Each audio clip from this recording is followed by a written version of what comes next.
the beat back like a DJ. Swag team empire, all my niggas aim high, that's the slogan. Baddie, babe, you a baddie. You a baddie, babe, you a baddie. Baddie, babe, you a baddie. You a baddie, babe, you a baddie. Scratch that, you a bad bitch. You a bad bitch cause you're not average. You a bad bitch cause you're so mad thick. You a bad bitch, come and jump on this dick. Cause I'm tryna blow like Al Qaeda. Dressing all black like Darth Vader.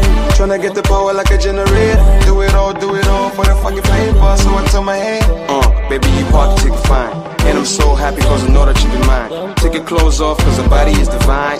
But baby don't do it for the vine. Got her going down like she digging in the mine. Got her going down cause she digging on my shine. Got her going down, she a 10 but she gotta live a night. She ain't staying for the night.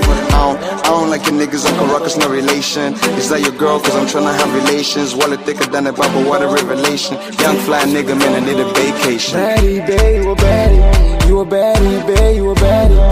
Baddie, babe, you a baddie. You a baddie, babe, you a baddie. Scratch that, you a bad bitch. You a bad bitch cause you're not average. You a bad bitch cause you're so mad thick. You a bad bitch, come and jump on this dick. Oh, baby, please don't go. Oh, baby, please don't go. Oh, baby girl, what's your name, what's your number? Yeah. Only like girls with a big body bumper. Yeah. Oh, baby girl, what's your name, what's your number? Yeah. I see you swagging and rocking my jumper. Yeah. Na na na na na na. Oh, baby, please don't go. Oh, baby, please don't go. Baddie, babe, you a baddie. You a baddie, babe, you a baddie. Baddie, babe, you a baddie. You a baddie, babe, you a baddie. Scratch that, you a bad bitch. You a bad bitch cause you're not average. You a bad bitch cause you're so mad thick. You a bad bitch, come and jump on this dick. Karma, rotation, infiltration. Couple brothers been through probation. I'm chilling with the Caucasian. She's telling me I'm black Jamaican. Where I say? Flights to Barbados, I'm so contagious. All the man them wanna pray me. Ex-girl wanna see me. We move like Vandulu, no voodoo. Vandulu, no voodoo. Don't you wanna take it easy like Drizzy.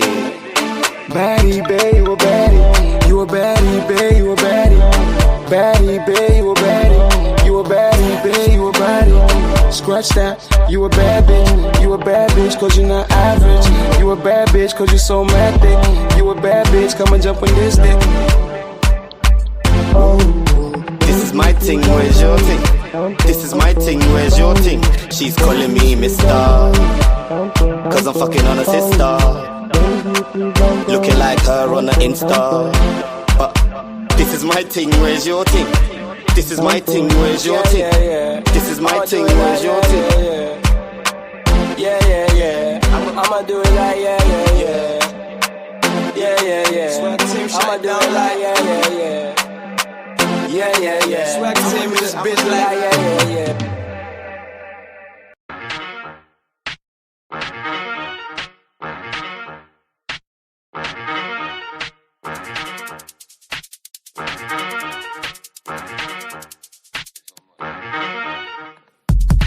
You ain't sick like Penfold, take no better than Avengers Assemble. Straight up grease, Penfold instrumental. Straight up grease, Penfold instrumental.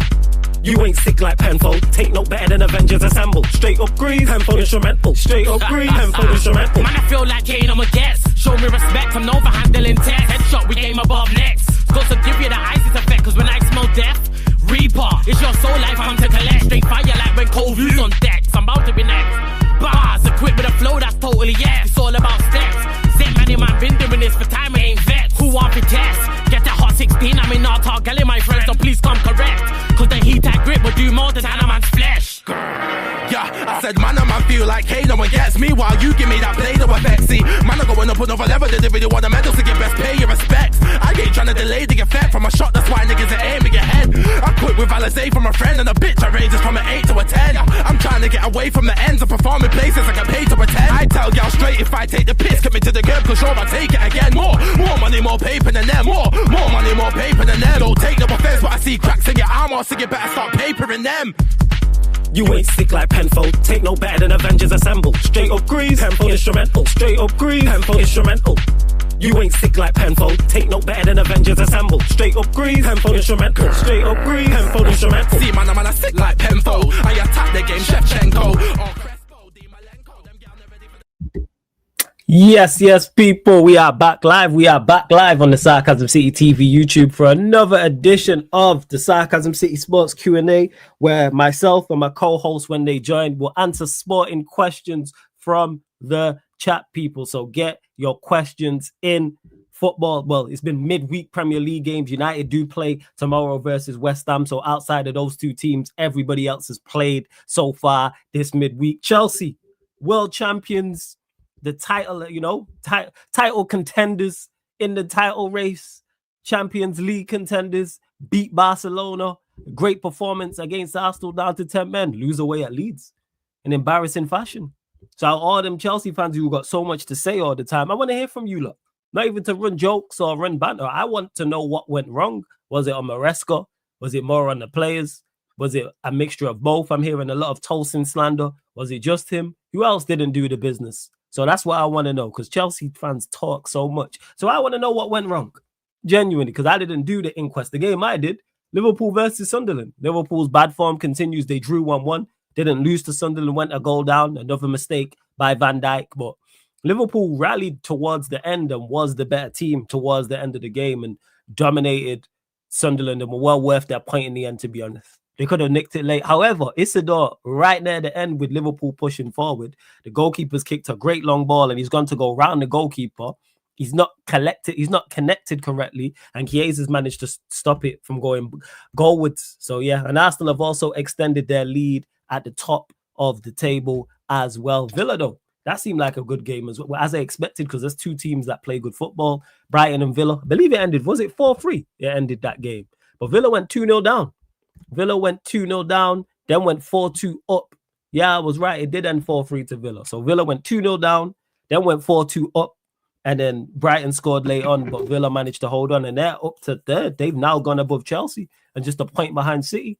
So, yeah, we'll be discussing all those things. And again, like I said just before, Manchester United unfortunately played West Ham. So I'm sure there'll be questions about that. But as always, big up everyone supporting Sarcasm City TV. Big up everyone supporting. But please make sure you hit the like button on the video. Make sure you do that.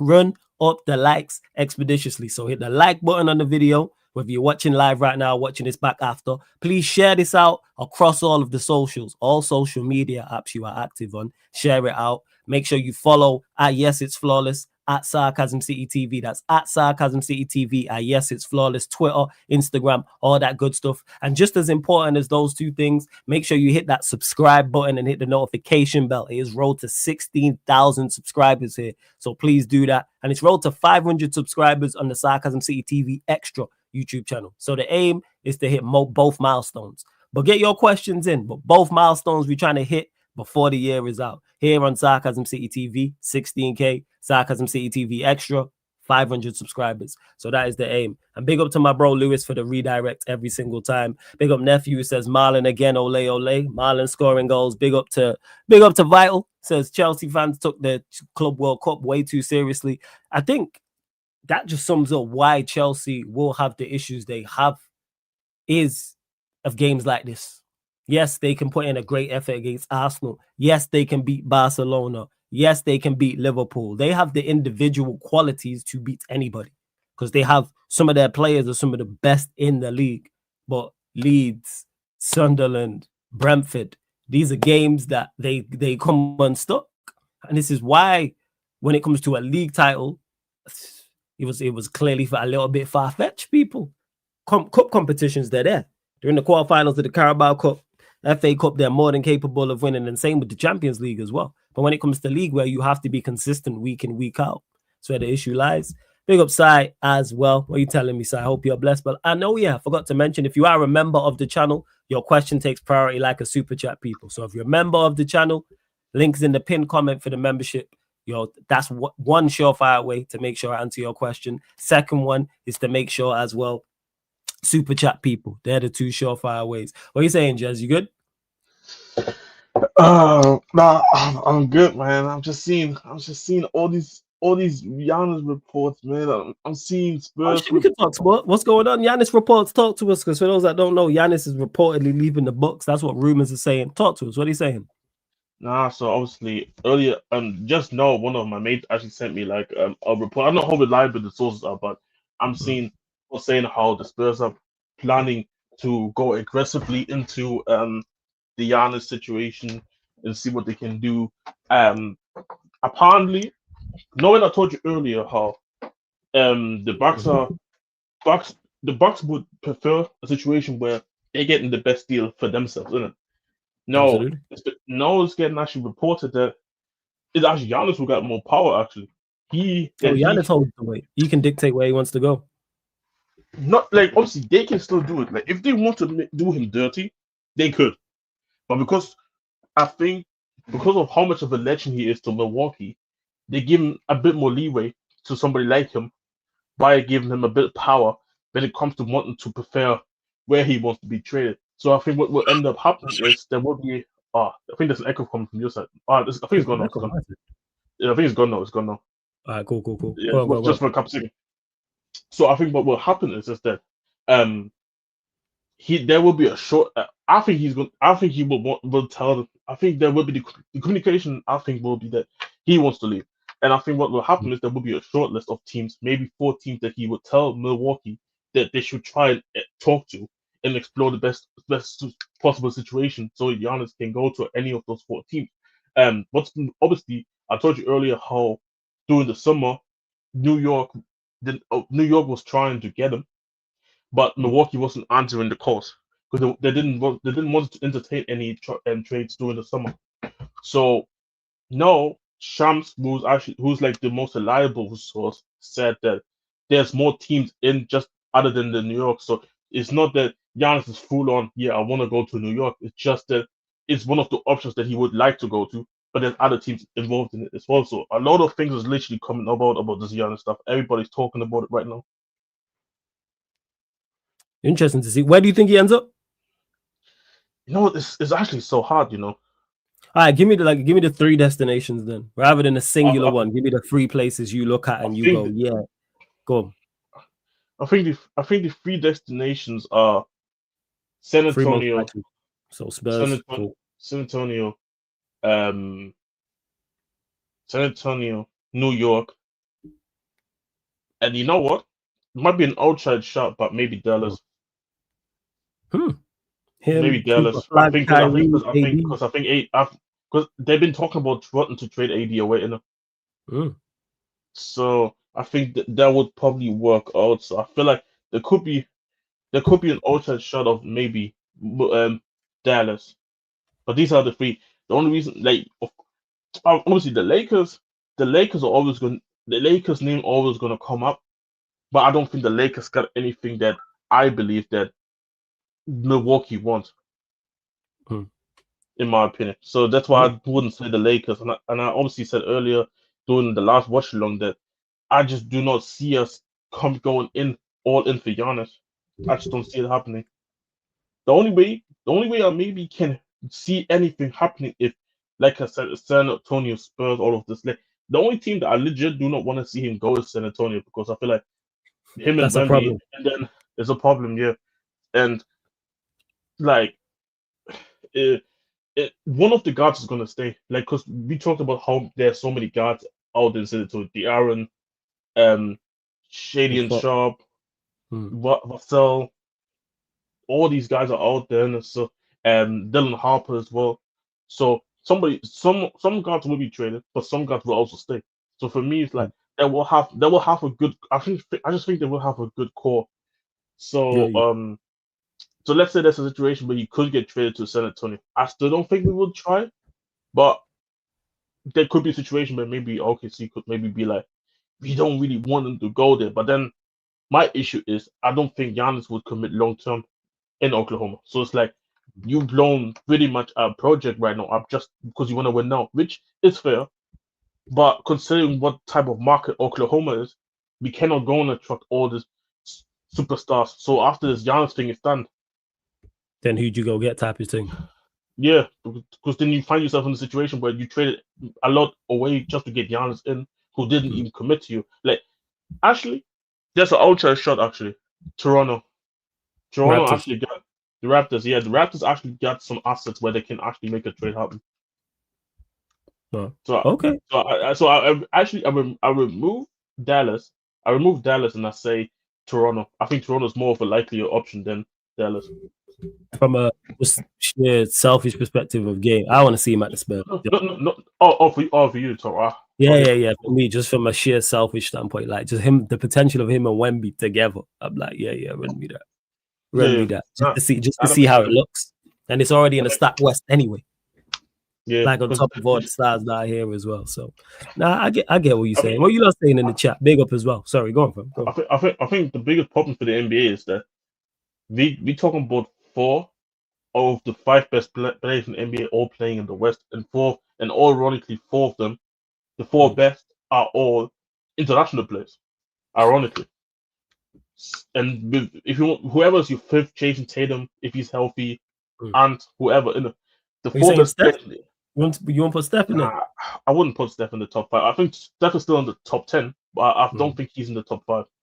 Okay. But the fact that the top 4, if you say just top 4, all international players, all playing in the West, and then even then if you go with the list going on, let's say for argument's sake, Tatum is 5th, the next probably 5 after from 6 to 10 or even 11. They're probably going to go back straight to the West players that people will probably listen. Honestly, and again, there's been always conversation, people saying, yo, we should just have just one conference because the balance there's just legit no balance there.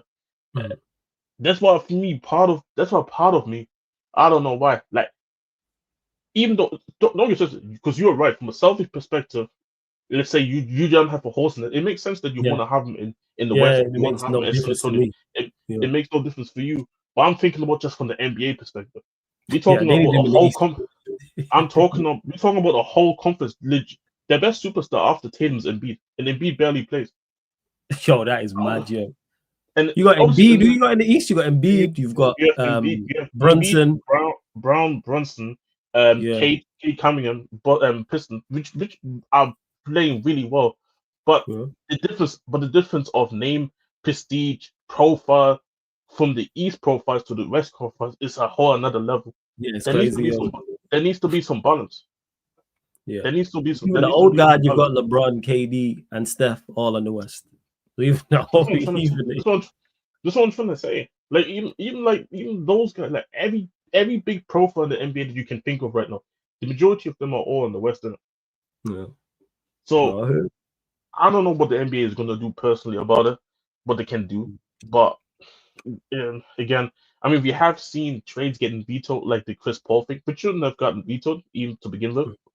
But yeah, man, it's looking dark for the it's just looking dark from a Eastern if from an Eastern Conference perspective. But it's not my problem. Selling it, selling the product is a problem on the East because like I don't watch no games on the East. Like I don't think I've done 2 East teams this season. Which is the matter is because the East is more of a favorable time for the European fans, for example. Exactly. It's like the West Coast, like but the West Coast games are better. But the West Coast games are all like 2:30, 3. Yeah. If you're lucky, you get maybe a West Coast team playing an East Coast team at 8 p.m. on a Sunday. That's it. But then we play football. Then football is on during them times. So that's the problem in it. So I don't know, but obviously, I mean, Giannis can still go to San Antonio. I still believe that we can still the quality because the issue is that they will have to figure out things in it. So Giannis and Wemby, new roles, all of a sudden we talk because Wemby is the number 1 option for San Antonio. Giannis is the number 1 option for the Bucks. How do you distribute the ball between those two? And then the point of whoever's the playmaker. So I still feel good, but it's just more so about the long term when things start clicking. Ironically, it could get me trouble if he didn't go. So that would be spooky if them two get on. But just from talent alone, they're still gonna be a good team though. So which would be a problem, but I think we will be alright though. Oh, that's fair. That's fair. What you lot saying in the chat? Big up to Dunsey in the cuts. Is big up Flawless. Big up Dunsey. Big up to. That's a crazy name. That's called. That even. That's call you 007. That's what I'll call you. Yeah. He says slot out. I'm guessing you're a Liverpool fan. I'm guessing so. Why you got a valiant point against Sunderland? Granted, if Isidore, like I was saying in the intro, if Isidore does what he's supposed to with that one-on-one chance, Liverpool lose that game. Like, yes, it's very, very good play from. It's very, very good defensive play from Chiesa because he's ran him down and made sure the ball's not gone in. And if he doesn't do that, Isidore scores, and we're not talking about it. But his touches before going towards Alisson wasn't good enough. And then even the way you tried to go around him, granted, Alisson's made it as difficult as possible. And the shot is scuffed because if he connects clean, it probably goes past Chiesa anyway. But if someone would have said, hey, Liverpool won, Sunderland won, I would have definitely have took that 100%. More misery for themselves. They were talking about going on a run and all that stuff and West Ham and what happened, and then boom, back to reality, and you drop points against Sunderland. So them jokers can hold that. And you know what's even better? Yeah, man, Liverpool have dropped to 8th. That's even great. They've dropped it. Well, yeah, I think they stay in 8th. We've dropped to 9th because United play tomorrow. That's where the issue lies. It's beautiful because Brighton won. Yeah. That's what it is. Other teams eclipsed in human, so hopefully with the game in hand. But this the thing though, United can go 5th tomorrow with a win. It's mad. This league is so washed. Sorry, go on. No, I'm telling you, man. Because this why I put in my name State of it, because I saw a graphic earlier today. Yeah, State of it. I saw a graphic earlier and I put in the group chat. There was a Champions League race graphic of like 9 teams. And I'm like, this is not a good thing for the league. I'm sorry. I know it's good to see that. Don't get twisted. It's not that I have an issue with Villa or Sunderland or Brighton or Bournemouth or Palace doing well. This is not my issue. But I don't think it's a thing of because they're so overwhelmingly good. I think it's because everybody is just so close to each other from the level. Somehow it's just a bit worse than the others. But the fact that the Tottenham team that like we are playing right now are so bad. We are so bad. But with a win, we are like if we win this weekend, some teams drop points, we're back to like top 8 again. Yeah, that's where it's at. That's why I don't get too carried away as a Manchester United fan and go, oh yeah, we can do all right, we can go as high as 5th. Yeah, that sounds all well and good. But if we drop points, because who's still yet to play? All right. So if we get packed up, we could drop to 10th. So pretty much everyone else has played. But so we could be 5th or stay in 9th. Exactly. Fantastic. You know how much of a wild difference that is from being 5th to being 9th. If United win tomorrow and people are talking, the gas that people are going to be on. Because if United win and they're 5th, then it's like, oh yeah, man, we're level on points with Chelsea. We're only 3 points off Villa. We're only 4 points off City. We can do something. But then on the flip side, if we stay 9th, I'm just looking here. We're 4 points from 15th. Exactly. Like by the end of this week, United could either stay 5th, 4th, or United could either stay. United could be either 5th or 14th or 15th. Exactly. This is what I'm saying. This is not good. Stop gaslighting me, bro. We closing on Christmas, people. This isn't like it's early on in the season. This is not August or September. We are literally in December, and look at what we're talking about. And shout out to Dunsey. He says, flawless, have faith, my brother. I keep telling you lot where faith lives. Keep telling you. Exactly. It's currently midnight UK time. If it's night time, wherever you're at, go into your strip club and ask for faith. She's somewhere hanging upside down off a pole for some change. Or she's grinding. She's giving someone a lap dance for some change. Hope. And if you ask for faith, they might say she's not into that. That's where they live. With a win on the weekend, we could potentially be 7th. But but the game before Newcastle, we was 14th. Because you got 11th. Yeah, you got 19 points. So yeah, you lot could be anywhere from 50 again to 4th or 5th. Give it a couple games. Yeah. This league. This is what I'm saying, and I always say this, and I said this point. People saying this is the league. This league it's been as competitive as it ever been. Okay, but and I always say this: competitive doesn't equal quality. Yes, you can have a bad competitively. That's possible. But just because the league is competitive doesn't mean it's good. Fucking like fucking the Bundesliga European races. They're competitive, but does anybody I'm pretty sure third or second all the way to ninth could all possibly easily finish Champions League based on the points right now. But do people call the Bundesliga competitive? Facts. Spot on. Do people call the Serie A competitive? Like I think, like if I'm not mistaken, I'm just looking at Serie A. Oh, we got 7 teams, and from first to seventh, I'm seeing a 5-point difference. But is anybody calling that league? Is anybody else calling the Serie A competitive? No, we don't. We don't call the Serie A competitive. We don't call the Bundesliga competitive. We don't call. Well, La Liga is definitely not competitive. Like, I'm sorry, but the league is the league. It's a shame, but the league is not good. They have good. The gap between the very good teams and the rest is crazy. But you get the point. What I'm trying to say. So why are we sitting here flexing this Premier League, saying, "Look at how tight it is. One game can have you all the way from 14 to fourth in the matter of just a week." This is literally in a week. Well, that's the thing is, to add on top of that, a league can be competitive and not to be quality. People underestimate that. Same way you can watch two people who are not professional boxers fight and go, "Hey, that was super entertaining." It doesn't mean it was quality. But you can say, "Hey, you know what? That was them two was just getting it in, man. Them man was just swinging on each other, punches the whole night." Yeah, but was there much quality? No, but it was still entertaining. Some people you gotta understand that. I just it's crazy. This one I'm trying to say, this Premier League is not. I don't remember the last time the league was generally this bad. Like, I'm sorry, but I would remember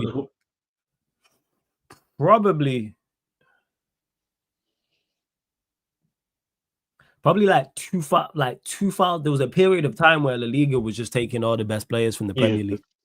So probably like, I think someone correct me if I'm wrong, it might have started with Ronaldo, but like they took Ronaldo, they took Xavi Alonso, they took Mascherano, they took Bale, they took Modric, they took Coutinho, they took Suarez. Like there was a 4 or 5 year period where La Liga was it.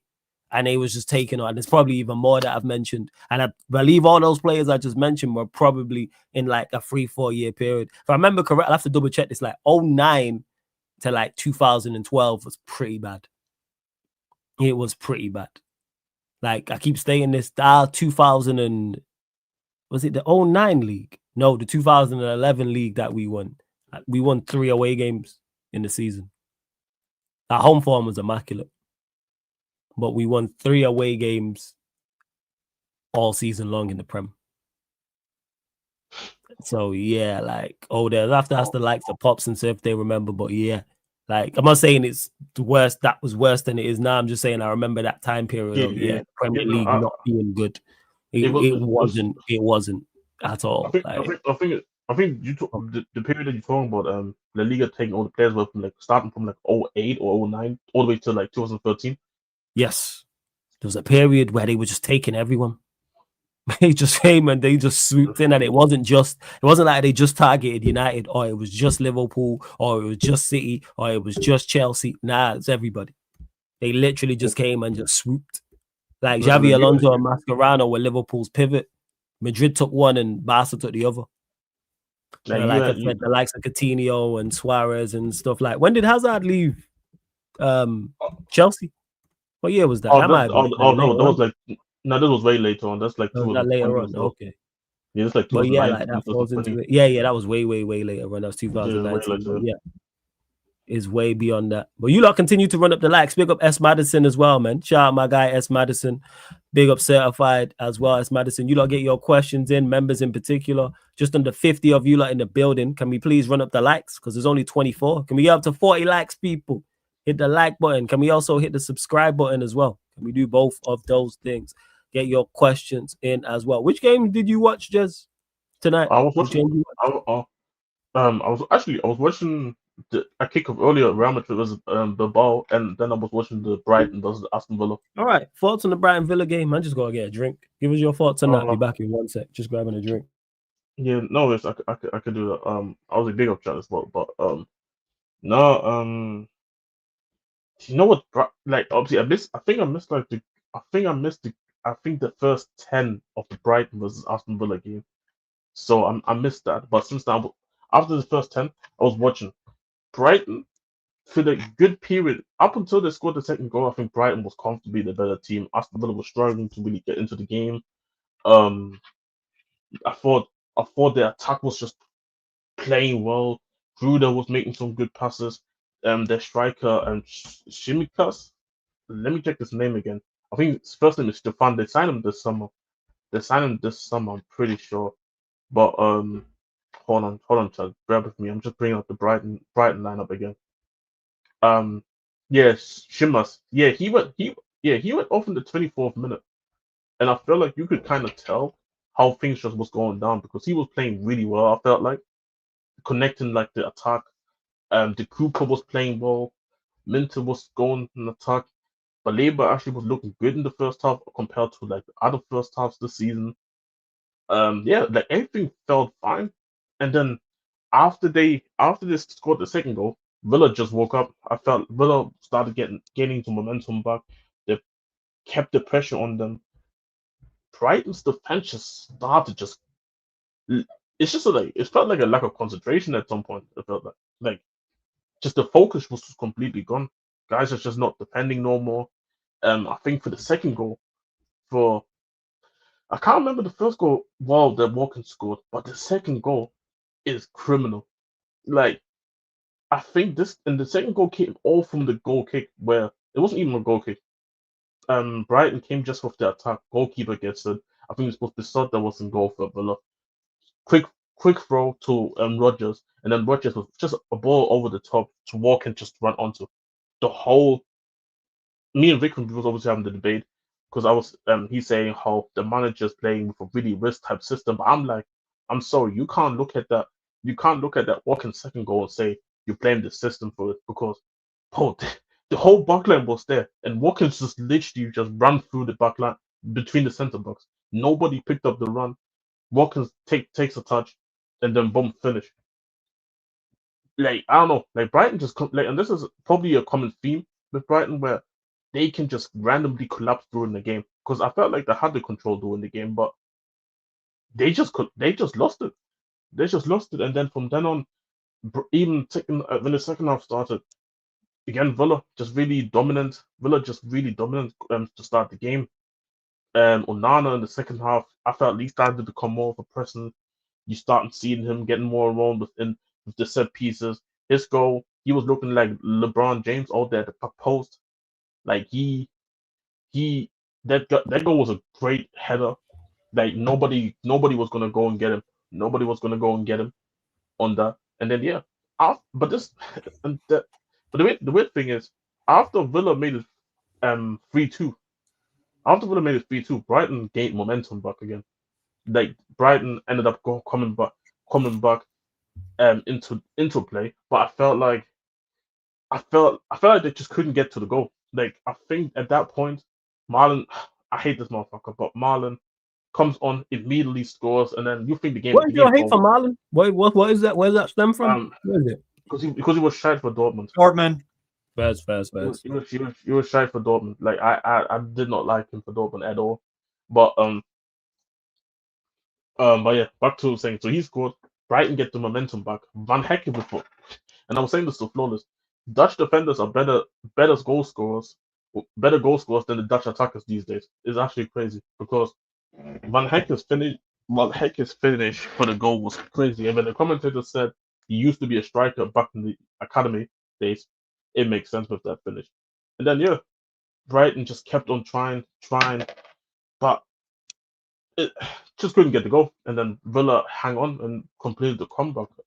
I think it was poor. I think there's gonna be obviously blame on the manager because you can't go up 2-0 at home and just lose it like that. But I also think the Brighton players gotta take some responsibility. I think some of the goals that they conceded today just really poor. Just some really poor. Like I feel like as individuals, you gotta go and do. You just gotta go and do a better job, in my eyes. Like Onana, you have to find a way. I know Onana's like 6'4", 6'5", but if you know he's like the biggest set piece threat, why is he allowed to find a way all the way back to the back post and then beat a smaller defender. It's too easy. The walking score, as I said earlier, too easy. Like I said, I need to go back and watch the first goal because for some reason it's not in my mind. I can't remember what. I know why. I know why the first goal doesn't come to my mind because I think they were showing another highlight and then Watkins literally scored then afterwards. So the moment, so I can barely even remember what the sequence was. So I have to go back and watch it. And then even the Marlon one, it's again kind of similar. Marlon came on and immediately scored. It was such quick succession that these goals have happened. Some of these that I just feel like Brighton. I look at it from a lack of concentration, honestly. Oh, yeah, I hear that. Big up, Jared. Says, evening, guys. Just put a poll in the, I think that's the Football Terrace WhatsApp chat. Shout out to Terrace. Big up, Terry. How many maximum changes would you be satisfied by your manager when your club faces smaller Premier League teams, FA or Carabao Cup? This is a tough one. If it's lower league, make as many changes as you want. If you're a top quality Premier League side and you're facing lower league opposition, I'm not really crashing on the manager for going out. Even when we went out to Grimsby, as much as I criticized the manager, that's more on the players. Because even without a manager, they should be able to get past Grimsby Town, figure that out and work that out. In regards to smaller Premier League teams, it depends who. Am I going away from home? Am I playing at home? It's different if you're playing Burnley at home to if you're playing Crystal Palace away, for example. That makes sense. Again, if you make wholesale changes to Burnley at home in the FA Cup or the Carabao Cup, I'm cool with that. If you make wholesale changes away from home to Crystal Palace, I got a problem with that. Like, I think 4 or 5 is max. But then it's obviously dependent on who do you play next, who's currently injured in your squad, all of these things. What are we in for? If we're not chasing down the Premier League title, there should be no changes in those competitions because they're the only chances of us winning trophies. If you're Arsenal or City, I hear it. Resting players for that. If you're Manchester United, there should be no resting of players. If you're Newcastle, if you're Spurs, if you're Chelsea, if you're Crystal Palace, etc., these sides. But we have probably max, I would say, is like 4 or 5. But then again, it depends on the quality, the depth of the quality. That's against the better sides, to me. Yeah, that's what I'd say about it. What are you saying, Steve? How many maximum changes would you be satisfied with by your manager? I mean, I don't care if it's a full 11 or if it's no changes. Like, just go win the game. That's kind of my thing. But how much criticism would you put if your manager makes wholesale changes and you lose? Are you not more inclined to criticize him more? Well, all right, let's use Newcastle, okay? So we'll go first 11. All right, so I'll go with my strongest 11 that I think we have, and I'll go with the backup. So Pope is better than fucking Riddle and Ramsdale. I don't want to. We know you don't like Ramsdale. Pope is still acting like a complete fucking scrub. But whatever. I'm starting him over Adderall, fucking Aaron. So that's what we get it. Go on. Fucking asshole. So Pope in goal for the first team, and then Chow, Botman, Tino, and Lewis Hall. Midfield 3, Miley, Tonali, Bruno Guimaraes. And the front 3, Barnes. What's up? 2 seconds. No stress. Do your thing, man. No, it's cool. So Barnes, it probably Voltamado, definitely Alanga. Yeah. No, not Alanga. Fuck no. I'm just running bands, man. The right wing back. I'm just running jokes, man. I'm running jokes.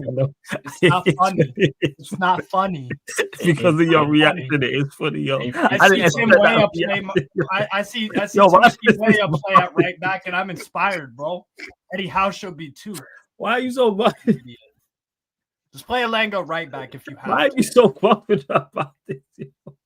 Because I knew he was going to be rubbish. Samuel Ramsdale. Well, no, I'm saying about me joking about it. You know I'm joking about it. I know Alanga's not in your first choice, man. Why do you get bothered by random stuff? Is that when I called you a hoe? I just went off on one. I was like, why does it bother you so much? All the shit. I say a lot of shit to you, yeah. And normally you're just like, all right, whatever. Or you fight back. But me calling you a hoe, I'm saying every man has his breaking moments. Yeah, but it's a very so I gave my first stage. It's a very strange breaking point. That's all it is. But go on. Yeah. So, anyways, that was my first 11 for Newcastle. That's our best. Murphy on the right, Voltamada and Barnes. The backups are Riddle and Ramsdale. Fucking Alanga. Alanga. Fucking right back. Right back. I ain't putting Okay. Trippier there no more. I'm putting Alanga right back. At left back, I guess I'll go with Burn and then Share and then Lascelles. Okay. Lascelles, bro. So that, and then our midfield 3 would then be, by default, it would be what? Ramsey, Willock, and Joelinton. Yeah. Striker is freaking Danish Richarlison, Osula, and on the left is Gordon. That cracker. And then on the right, you could put That's crazy. on the right, you could put, I don't even give a fuck. But whatever. You see the quality difference, right? I see the quality difference. So if Eddie Howe plays that second choice lineup away to Eddie had midweek and we get smoked, I'm crashing on him because it's like, yo, you're not playing your first choice 11. Even so that's the point. That's the point that I'm making in regards to that. But if he plays that 11 and you're away at Morecambe and you lose, you ain't gonna crash on Eddie Howe. Crashing on the players. Yeah, most likely. Of course. If you go away to Accrington Stanley with that second 11 and they lose, you ain't gonna be like, how could you? It's Accrington Stanley. But then again, Newcastle have a history of fucking getting upset by these. No, I hear that, the history, but you're still crashing on the play. As much as I criticize my manager, if we go away to Rochdale or go away to, I don't know, pick a lower league side and we lose, I'm looking at the players first and foremost. That's Madison. I did forget Bruno G in the first choice 11. Sorry. Guimaraes, Bruno G's there. But yeah, that's where I'm at with it. So in regards to this, like 4 or 5, that's dependent on the team. It's 4 or 5 if it's a Premier League side that is one of the better ones. But other than that, make wholesale changes. Beat Championship, League 1, League 2, you should beat.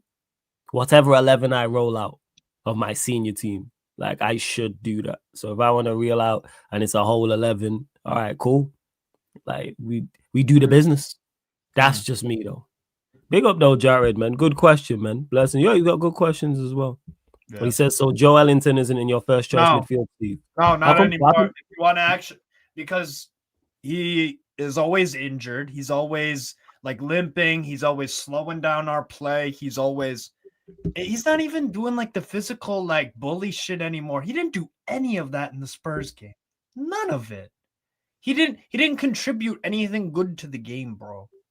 Or sorry, not in the what's the fucking called? The Everton game. I don't know, just so many fucking games this year. It's like Joelinton just doesn't. He's not the same anymore, to be honest. And you look, I mean, who would you rather have, Miley or a Joelinton? If you're trying to score more goals, if you're trying to play more attractive football, if you're trying to, you know what I'm saying? So I'm a fan of Miley. I think he's a good player. Yeah. When I watch him, I'm like, I'm impressed. I'm like, I see it. I see why he gets game time. Big up African King. Make sure you subscribe to African Academy as well. Just big up, fuming at the result, and there are some players that need to be sold expeditiously. We are world chumps right now. Hey, African King, who do you think needs to be sold? And IDK, we just spoke about it just before you got here. He said, side note, flawless. Have you seen the Giannis trade news? Yeah. Me and Jez, obviously, more so Jez was just talking about that as well. So it'd be interesting to see where he ends up. Hopefully he goes to the Spurs. Just because. That's why I see him link up with Wemby to see how that looks. Why do you want Thomas Frank? Hey, the way Thomas Frank plays, he would do bits. You know what I'm saying? All that running around, being athletic and all that. That's Thomas Frank's dream. Yeah, that's Thomas Frank's dream. Oh man, save me, man. That's his dream. Let's see what else you lot are saying in the chat. Hey, you lot continue to get your questions in as well. Shout out to African King, because you're the first Chelsea fan that pulls up. Because when you lot do well, I've noticed that. So they aren't here. Who would have thought, man? No, it's that. Go through the chat. You don't see no Chelsea, no Liverpool. By the way, not even Fator with some. Yeah, we don't want to put it out. We don't need facts here. I got time for facts. It's like, facts. I'm cool. I've never thought to myself, oh, which facts for it. You know what I'm saying? Like, I wasn't saying that with you. You know what? You see why I was so harsh. You see why I was so harsh on the weekend. You see why I was so harsh on the weekend about Chelsea and the. What do you mean them not getting a result?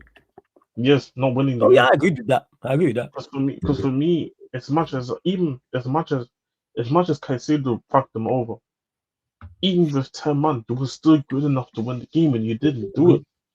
And for me, my thing with me Chelsea is that they do this all the time. They have not like, and I always say about Chelsea, they have to prove to me that they are this team that they say they are. That's why I didn't. That's why I always say Chelsea Chelsea is probably the club that seeks the most validation. Like people, they're like the Chelsea are the pick me go. Yeah. They will do everything. They will do everything to seek for attention. When in reality, we always say Chelsea are probably the best of the rest. But, Chelsea. But this is why even after that Chelsea game, I couldn't take them seriously. I couldn't take when I saw. I just started cringing all the time when I saw all those titles about Chelsea and the title rate.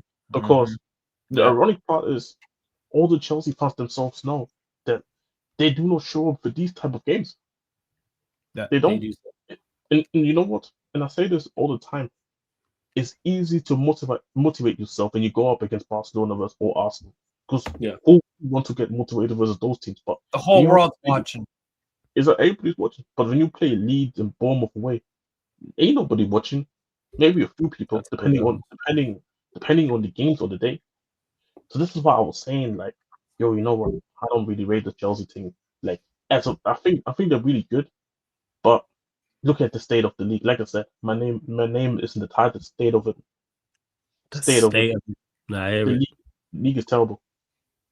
Big up Ak as well. Tactical Devils, I see you. Sai saying flawless. I'm okay with salary. Can stay at Egypt. Well, they're in Morocco, but damn, is it like that, Sai? You just turned him, man. He said,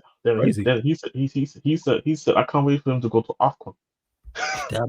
And speaking of AFCON, there will be AFCON content on here. These two jokers on here with me will be a part of the AFCON team covering AFCON here on the main channel, Sarcasm City TV. Also on Sarcasm City TV Extra, you get previews, recaps, watch-alongs. The tournament starts the 21st of December, so the preview will be that week leading up to it. I believe is it Saturday the 21st?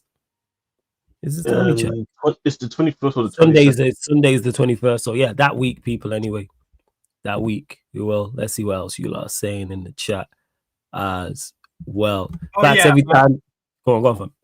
I just wanted to say, so this is the segment of the show where, you know, every fucking week I have to cuss somebody out for not beating Sunderland. So here it goes. Fuck you, Liverpool. You're a bunch of fucking scrubs. You had one job tonight and you failed. So fuck you. That's all. And fuck you, Sunderland, too. That's all. Whoa. All right. Cool. Sai says, flawless 1-1 at Anfield against Sunderland. That's the footballer equivalent of taking Scarlett Johansson home.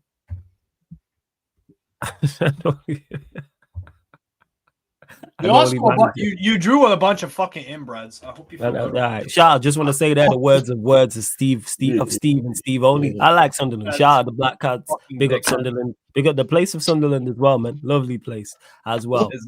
And yeah, 1-1 at home. Now you gotta give Sunderland more credit than that, Sai. And you're just not a good team. I think that's what you have to take. Forget Liverpool in name only. Liverpool are going through what Manchester United fans somehow are still going through. You are Liverpool in Liverpool name only. You are not a quality outfit. You are not a good side.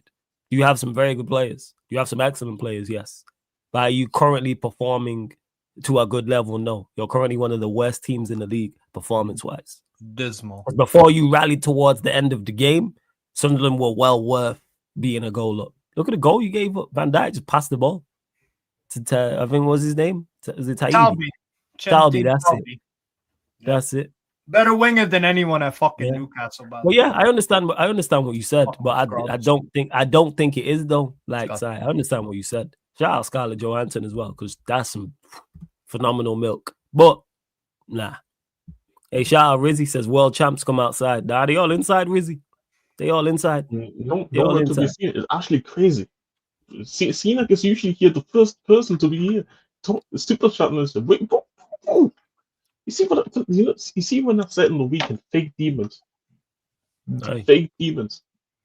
Oh, when it's about time to show up, where are you, man? Where are you guys? Hey, uncomfortable conversations. Uncomfortable. African King says players that need to be sold are Tosin, Chalobah, Sanchez, Lavia, Garniti, and get rid of the sporting directors. Right, you want Garnacho? I thought he played all right. I heard he played all right today in his cameo. He's one of your brighter players. Hold on. That's what I got told. Here we go again. Last week it was tied to charge this season's sporting directors. What is going on? Chess has been on No, I'm sorry, bro. Like, but Chess has had enough this year, you know. No, I told you I'm on my villain arc, bro. This was you really are, yo. Chad playing Frankfurt, and the only reason why I'm not speaking louder is because my sister at work tomorrow. So, so, brother, what are we doing here? Why are we still sitting here about sporting directors? Stop. Because they had a bad window. That's not what I heard. No. But the thing is, they had a bad window. But why was there no conversation after the Arsenal game? After the Arsenal game, I was hearing title charge. And I was talking about, Arsenal is not that good. Well, the next game after, Arsenal went and did the business against Brentford, who was on form, and you guys played against a Leeds team that just got promoted and lost again. So you're telling me you blame your sporting directors for not being able to beat two promoted sides? Is this, and then even against Burnley, they wasn't even playing well against Burnley. Was playing well. Yeah, they've lost the two promoted sides. Yeah. Oh fuck, we got Burnley on Saturdays. You don't think you beat Burnley? If we play like we did against Spurs, you'll beat Burnley. I think you'll beat Burnley. Like 1-0 is some bullshit. Yeah, it'd be something like that. Play mid again, so that's cool. Whatever. You'll beat Burnley. But this is what I'm saying. Why? TJ, let me know and I'll click you in when you're ready. You just put chills. Yeah, just TJ. Am I echoing real bad? Nah. What you saying? Okay, no. I'm on my way home from the gym and I just had to say Chelsea.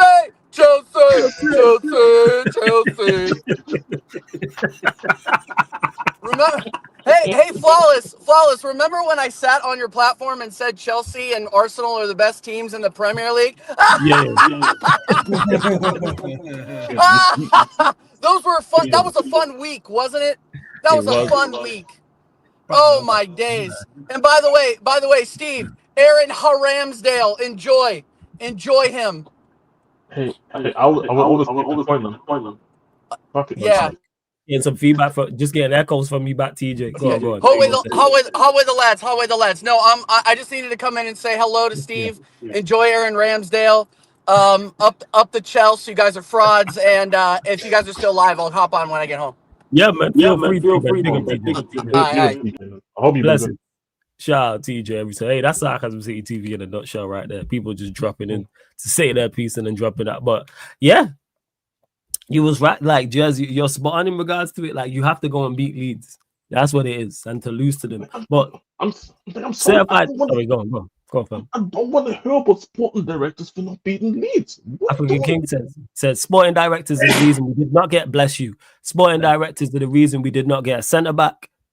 Spent money on Garniti and kept Sanchez as our main keeper. But I heard Garnacho was decent today. But Certified said he was shit as usual. Was he not one of your better players? I'm not even trolling. I didn't watch your game. I heard when he got on, he was one of your better players. This is why I was told. Well, that's why they lost then. Hold on.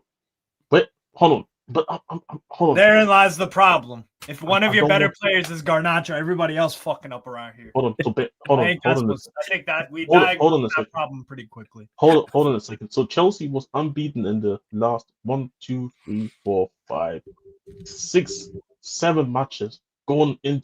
Wait, hold on. 6, 7 matches going into this Leeds match. 7 matches where I didn't hear about centre backs, goalkeeper, Garniti, and sporting director. Why am I hearing about the sporting director? No. Why? I'm sorry. Stop this. Stop the madness. I'm sorry, but you just where's the fairness? Where's the justice? Like, bro. Bro, I'm sorry, bro. Where? Blame your better players for not being able to pull up against Leeds, man. We beat Leeds away. Come on, bro. We beat Leeds away. Yeah, you did beat Leeds away. Yeah. Hey, winning away at Ellen Road ain't for everybody. Just saying. Ain't for anybody, bro. Keeping Like, a clean sheet at Allen Road and doing a fucking 90-minute fucking cardio exercise ain't for everybody. Okay, let me ask this question. Chelsea fans, would you go and swap your Chelsea fans? Would you swap your squad currently to Aston Villa's right now? No, you wouldn't. And to explain to me why Aston Villa started the season not being able to score 4 goals, not being able to score a goal in the first 4 games and no ahead of you in the league. But you wouldn't swap your squad to Aston Villa's. Smart. Like, I'm sorry. This is what I'm saying. I don't want to hear about sporting directors. Have the conversation for January. Have the conversation for the summer. The season is going on. Why there was no sporting director conversation after the Arsenal game? I was saying after Barcelona, you guys were saying Yamal come outside. But after Leeds, it's the sporting directors. Yeah, Robert Sanchez said, "Oh, all these guys are so fucking good until they meet a Premier League team." You know, he said that in his defense, Leeds are a Premier League team. You're saying? I mean, no, but before the Leeds game, now before the Leeds game, after the Arsenal game, I saw Arsenal fans saying Robert Sanchez, what's it called? Robert Sanchez, he's having a resurgence. Like, you see what I'm trying to say? Let me actually see that goals. Well, go on, carry on, Jez. You on a roll? You on a roll? No, but I'm confused. I'm just confused because why did Neto? Why did Neto? Again, here comes the Chris Paul. Here comes the Chris Paul meme. Chris Paul cuts the lead down to 33. But why is Neto coming on, scoring the goal, and then he does the Morgan Gibbs White celebration, 2-1 down. Motherfucker, grab the ball and get to the halfway line. Oh, the fuck? I'm so. This is what I'm saying. Do not let Chelsea fans get away with the sporting directors. I ain't heard about the sporting directors after Barcelona. Yeah, it's been weeks. It's been weeks. Stop this, man. I'm tired. I'm tired of this, bro. Only Chelsea. Okay.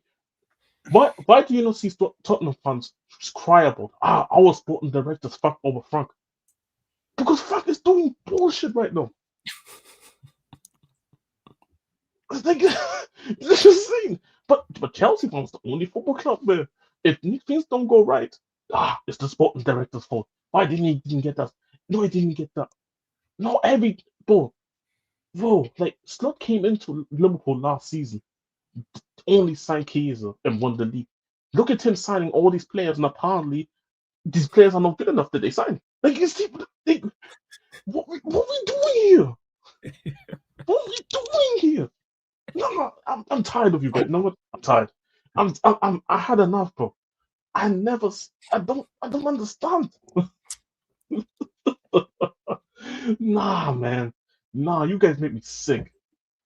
Last week was Reece James is better as a defensive midfielder than Rice. All of a sudden, sporting directors probably couldn't beat Leeds.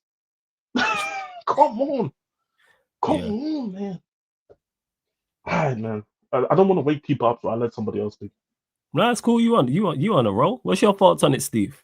Or Jez is talking about in particular. Not only their defeat, but the sporting directors, individual players, Maresca, everything.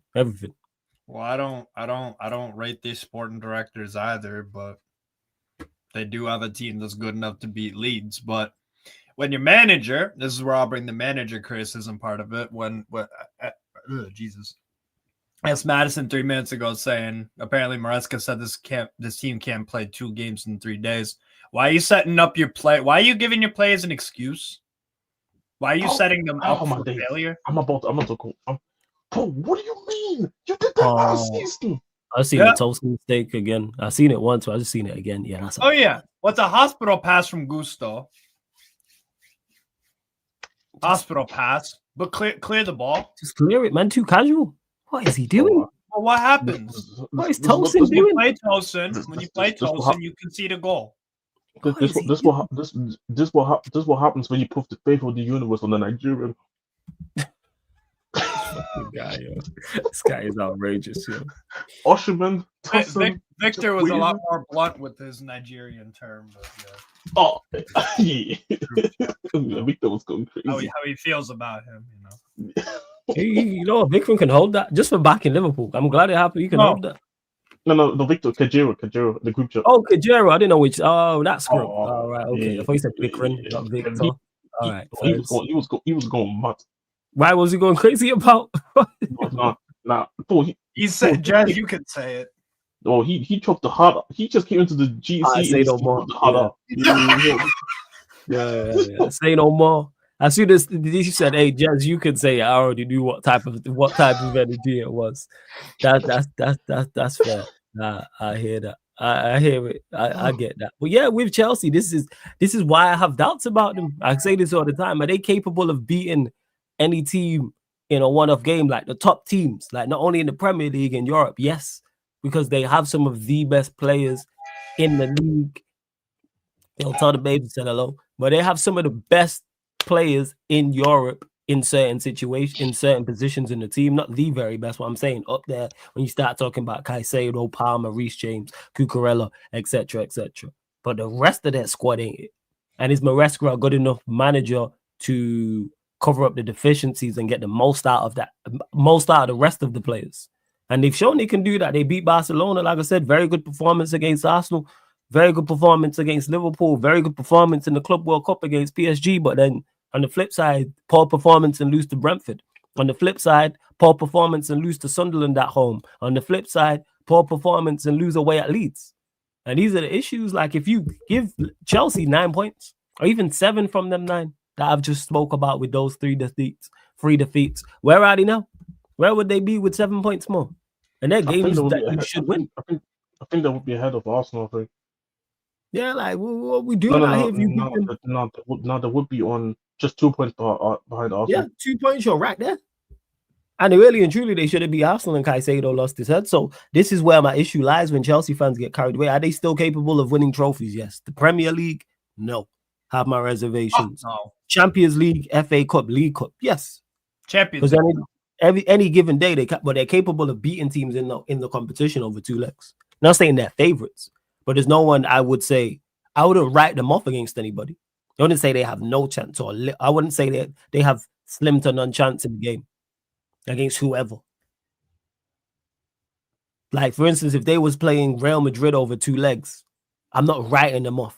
Same with Barcelona, same with Bayern Munich, same with Arsenal, same with City, same with Liverpool, same with Bayern Munich. Now we deal with Chelsea. I mean, I think your favorites you beat, but I wouldn't write them off, is what I'm saying. I wouldn't say that it's not Bayern Munich playing Manchester United. That's the difference I'm talking about. That's true. Like, we would have a slim to none chance over 2 legs against Bayern. There is much more than slim to none, even if you have Bayern Munich as the favorites. And whatever, if I've missed out a team in Europe, put it in the chat, people. But I think I named probably the top 8. Paris Saint-Germain, you missed that. PSG, missed PSG, yeah. I can talk about Liverpool. We move out Liverpool, put PSG. Yeah. Even though I think PSG would beat them over 2 legs. Yeah. They still have a chance against PSG. They got Fats in the building. What are you saying, Fats? What's going on? All right.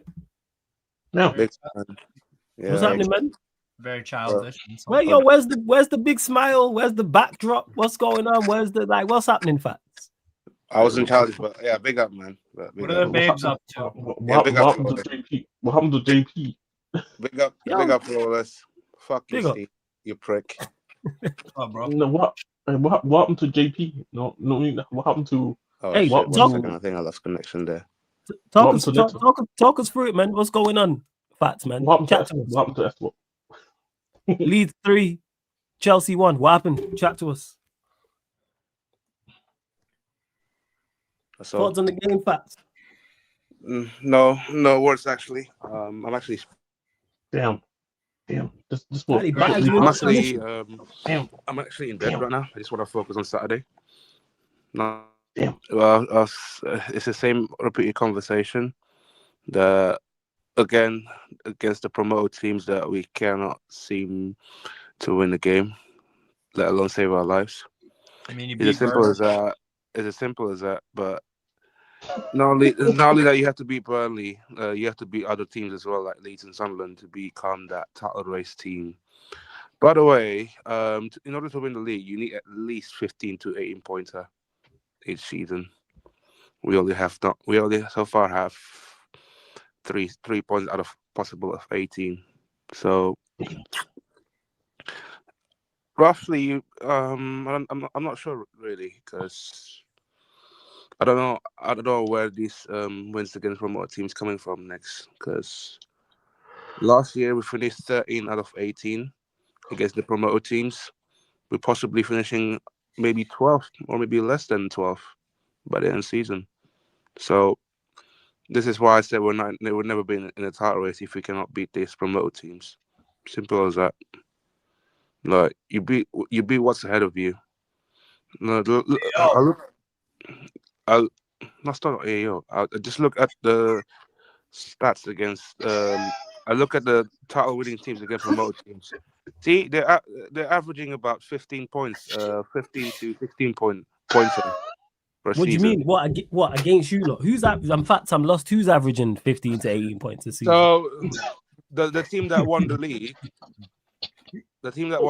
they're averaging about 15 to 16 points per season against promoted teams. Teams. Right, okay, yeah. I hear that. Yeah. Right.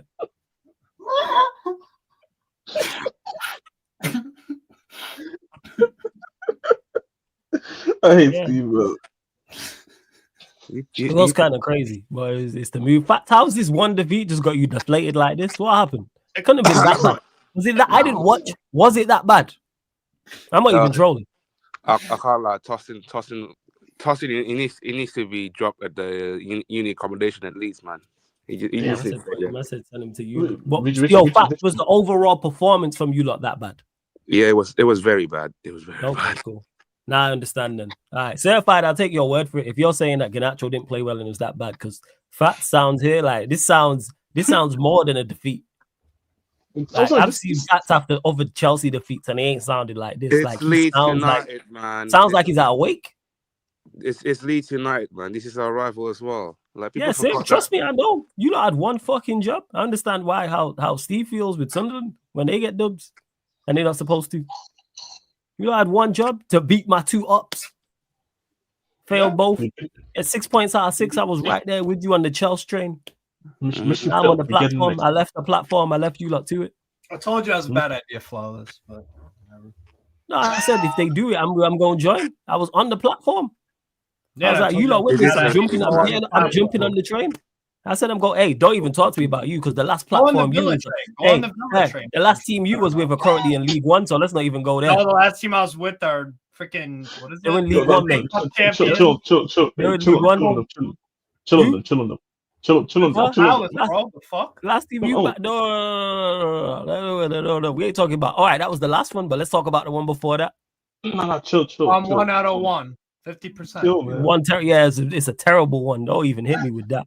I moved them one of your Well, certain percentages are good in some aspects and some aren't. If I'm 50%, I'm 100% currently. I want a European trophy in my first year.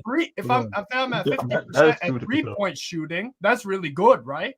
Yeah, but this wasn't no 3-point shot. Yeah, it was. It wasn't no 3-point shot. It was. 2 relegations that negates some of that. You had back-to-back relegations. You think we forgot? Saying Crystal Palace were going to win the fucking FA Cup before this. I give you credit for that. I give you credit. Saying Luton Town was going to survive was a 3-point shot.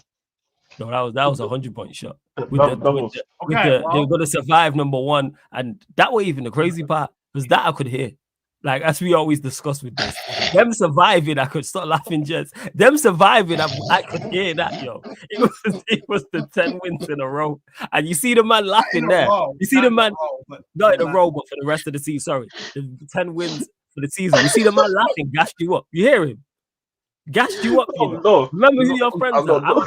You know I'm a real one and I'm a better brethren than Jez. I was telling you was on about this. I'm telling you, you drunk the girls that are good looking. And Jez is telling you, don't listen to Flawless. She is. I'm telling you.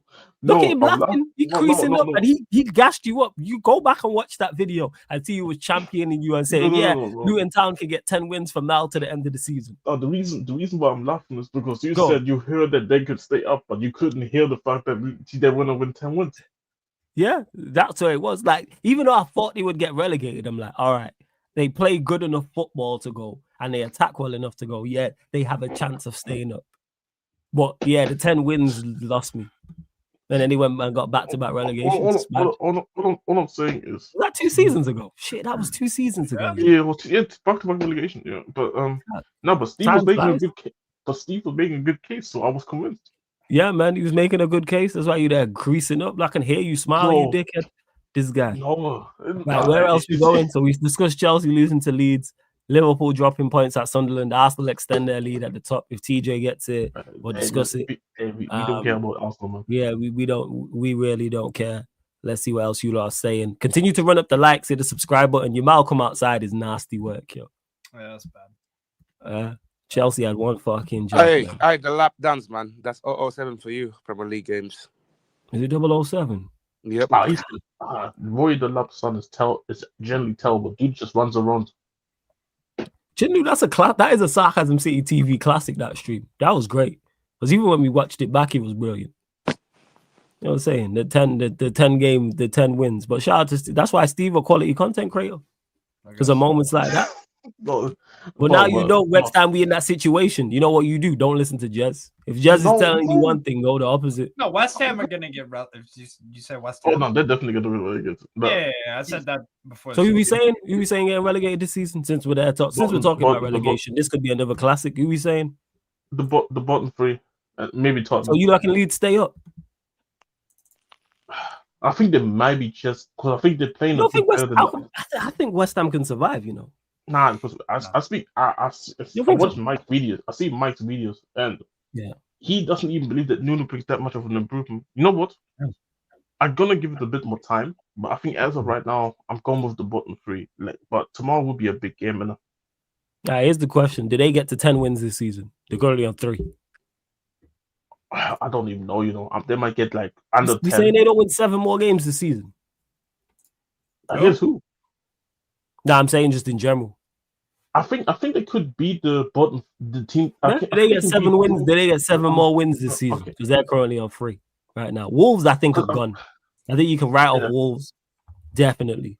But watch Wolves going to beat us next week. But I think Wolves. I think not winning in 14 games. I think they're done. I think the 2 guaranteed teams for me are Burnley and Wolves.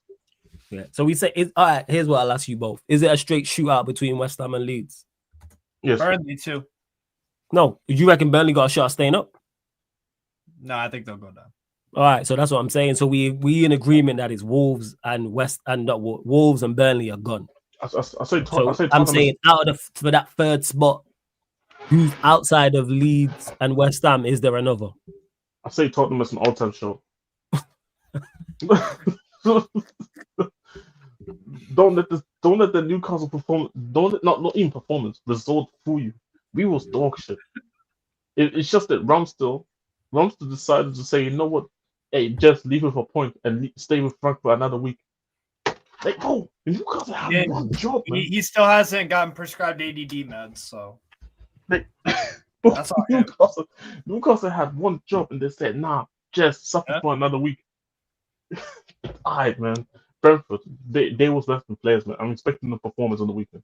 But, no, Tottenham. Hey, anyhow, Leeds fucking stay up because of Chelsea. Son, you lot, man. Yeah, one job, you know. I mean, these are 3 huge points, to be fair. There is 3 huge points that they didn't need. So, all right, everyone got to make sure they go to Leeds or whenever Leeds come to town. We did our business. We did our business. By the way, Leeds is his bogey team. Yeah, you lot don't play well against Leeds. I think Vikram said that. You lot have only won there like 6 times or something like that in the Premier League era. Granted, they disappeared for 16 years, so you have to take that into consideration. Yeah. Last time we won, that was under Tuchel when we won 3-0, and then them lot getting relegated. Yeah, fuck them. That's where we're at. Continue to run up the likes, though. Hit the subscribe button as well. Steve, over to you, man. Newcastle 2, Tottenham Hotspur 2. Probably outside of Leeds, Chelsea, probably the other surprise result from the midweek games. Thoughts? We weren't good. Spurs weren't good. Sloppy. Keep dropping points from winning positions. You blow the lead twice against Spurs to Romero. That's pretty fucking embarrassing. And they had 2 shots on target, 2 goals. Just never had control of the game when we really needed it. and we haven't had control in a lot of the games this year outside of like an Everton here or whatever. But nah, it's fucking ridiculous, and we don't have that Big Six home team kind of magic anymore. We keep conceding goals in the 90th minute. It's poor management. Eddie Howe does this fucking stupid thing where he brings on another center back and goes 5-3-2 for the last 5-10 minutes of the game. Now you could say, oh, it's player execution. You need to do this. You need to do that. Well, we're consistently poor at defending set pieces, and again, Spurs got one off that. I will say a Romero header was very good. But yeah, we was really poor. And in the first half, I thought, okay, yeah, you started out good, but if we don't score in the opening 20, 25, 30 minutes of the game when we have the momentum, it's just like, yo, it's not going to happen. It's not going to fucking happen. Like, you saw what we look like when we're really good, when we get early goals and we just go for it and we go for it and we go for it and we get more. And yeah, final third from so many fucking players was awful. Voltemata honestly didn't do nothing outside of the assist. I thought he had some okay moments, but not involved in the game enough. It was really, really good defending from Danso, to be fair. I thought he was man of the match for both teams. I thought Danso was a major standout. Thought Miley was probably our man of the match. I thought Miley definitely had a good game, and I hope he starts again on the weekend. Barnes, not good, really. Had some nice moments, some good carries here and there, but not enough.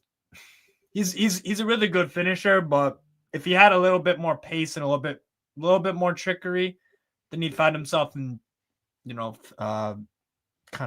instances to actually be able to finish more, but don't really happen.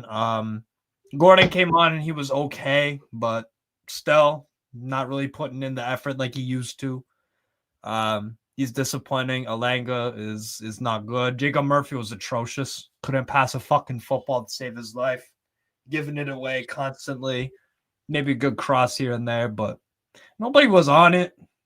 Nobody was on it besides Bruno G and fucking Miley, to be honest. And Tonali looks like he's injured now, apparently. That's not good.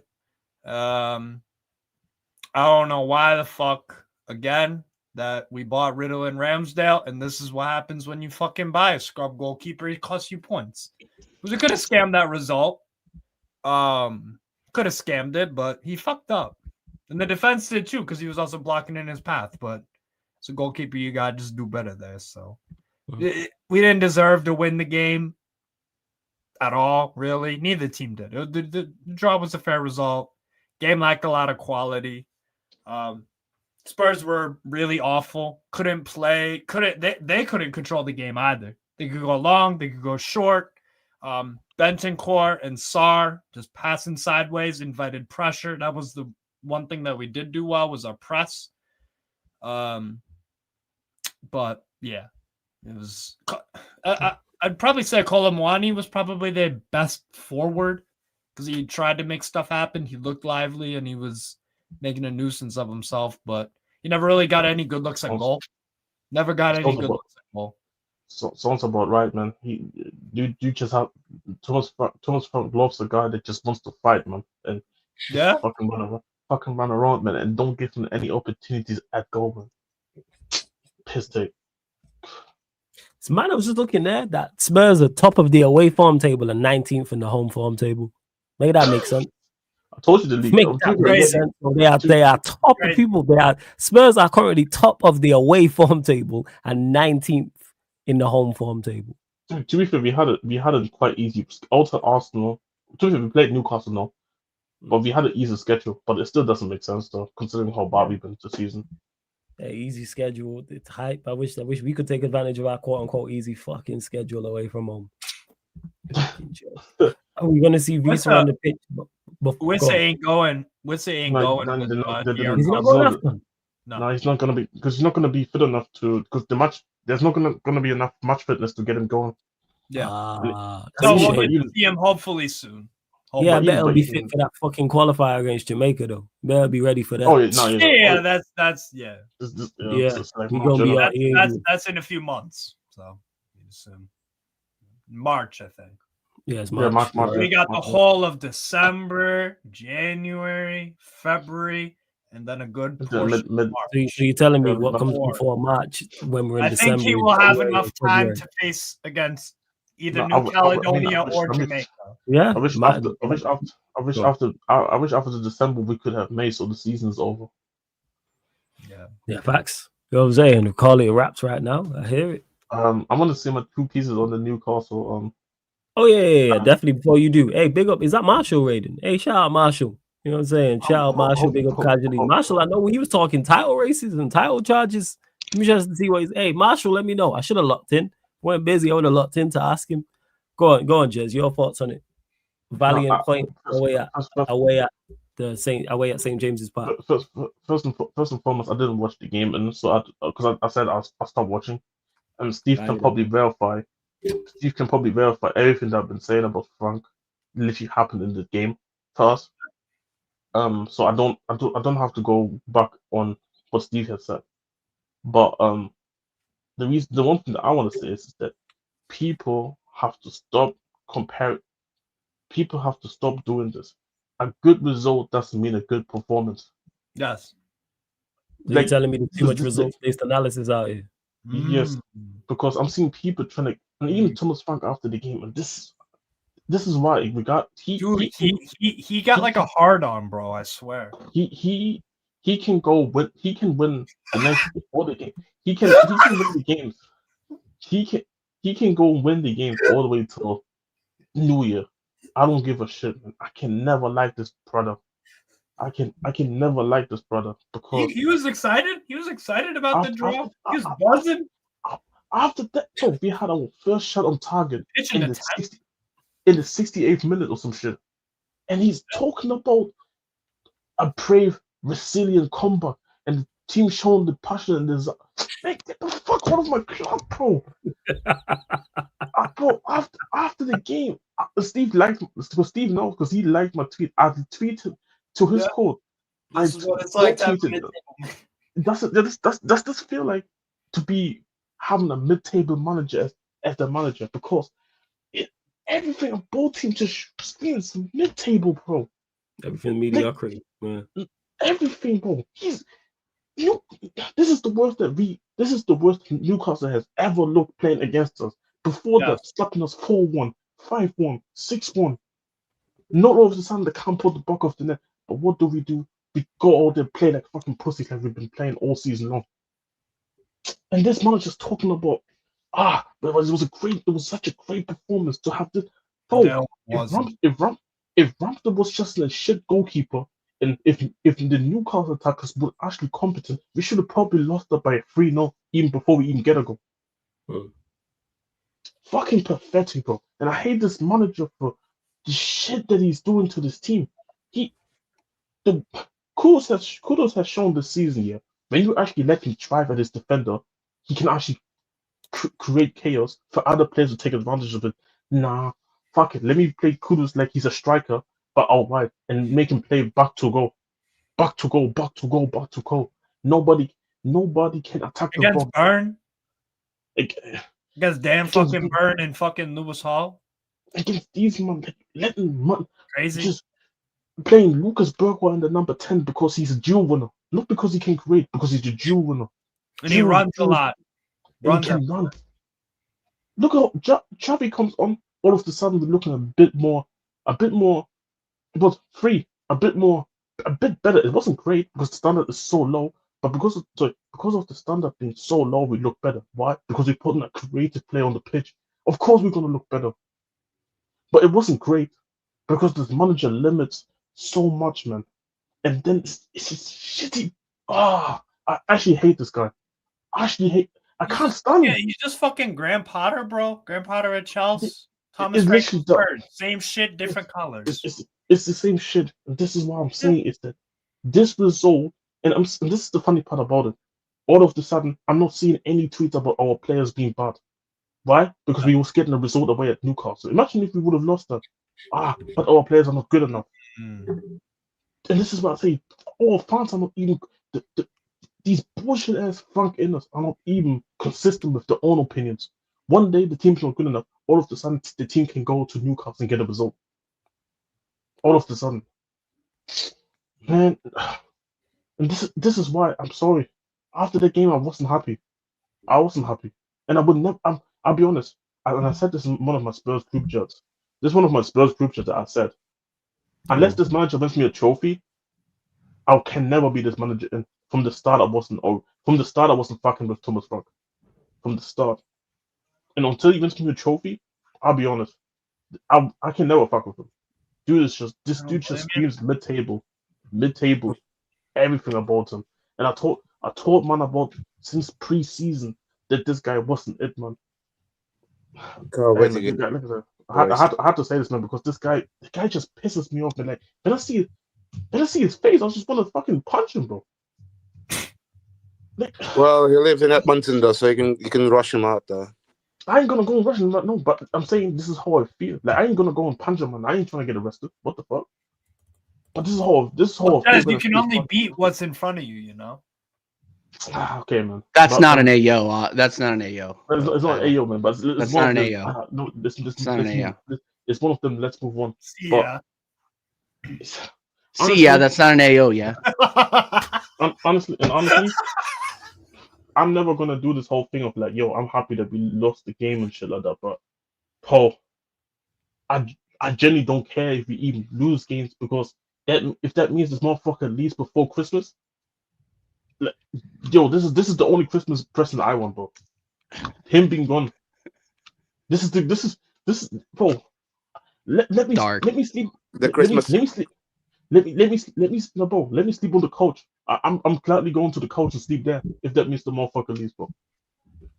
Fuck me, bro. Big up catch, man. The Christmas present I want is a basketball game on Christmas Day, man. That's it. There is your wish, yeah. You saying what the fuck? Oh, you're looking to do some. You're looking to do some content on that day. What are you saying, Fats? You're looking to do some watch-alongs. What are you saying? Hey, play back, innit? Play back, man. Let's go. Kevin Durant. We'll chat to you. We'll pattern it. Because it's some good game. Yeah, over Christmas there always gonna be some stuff on. But yeah, man. Frank, it's like always, Frank all forever. Guys cannot change my opinion. You guys, if you Frank in, your manager's a bum. And TJ, I hope you've been good. It's been a minute. It's been a minute since I've seen you, TJ, as well. So big up. I know. Big up, Jazz, man. You had me laughing on the way home as fucking usual, dude. You can't blame the sporting director diatribe you went on, bro. I was fucking dying laughing. I couldn't agree more. How far we come.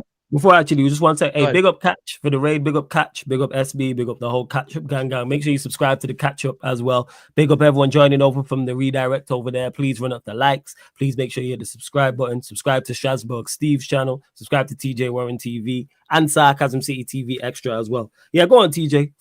Thoughts not only on the Chelsea defeat, but also the dialogue afterwards, as you just mentioned, Jez was speaking about. I'm just gonna talk a lot of shit because we've come a long way in a week, haven't we, Faz? Haven't we?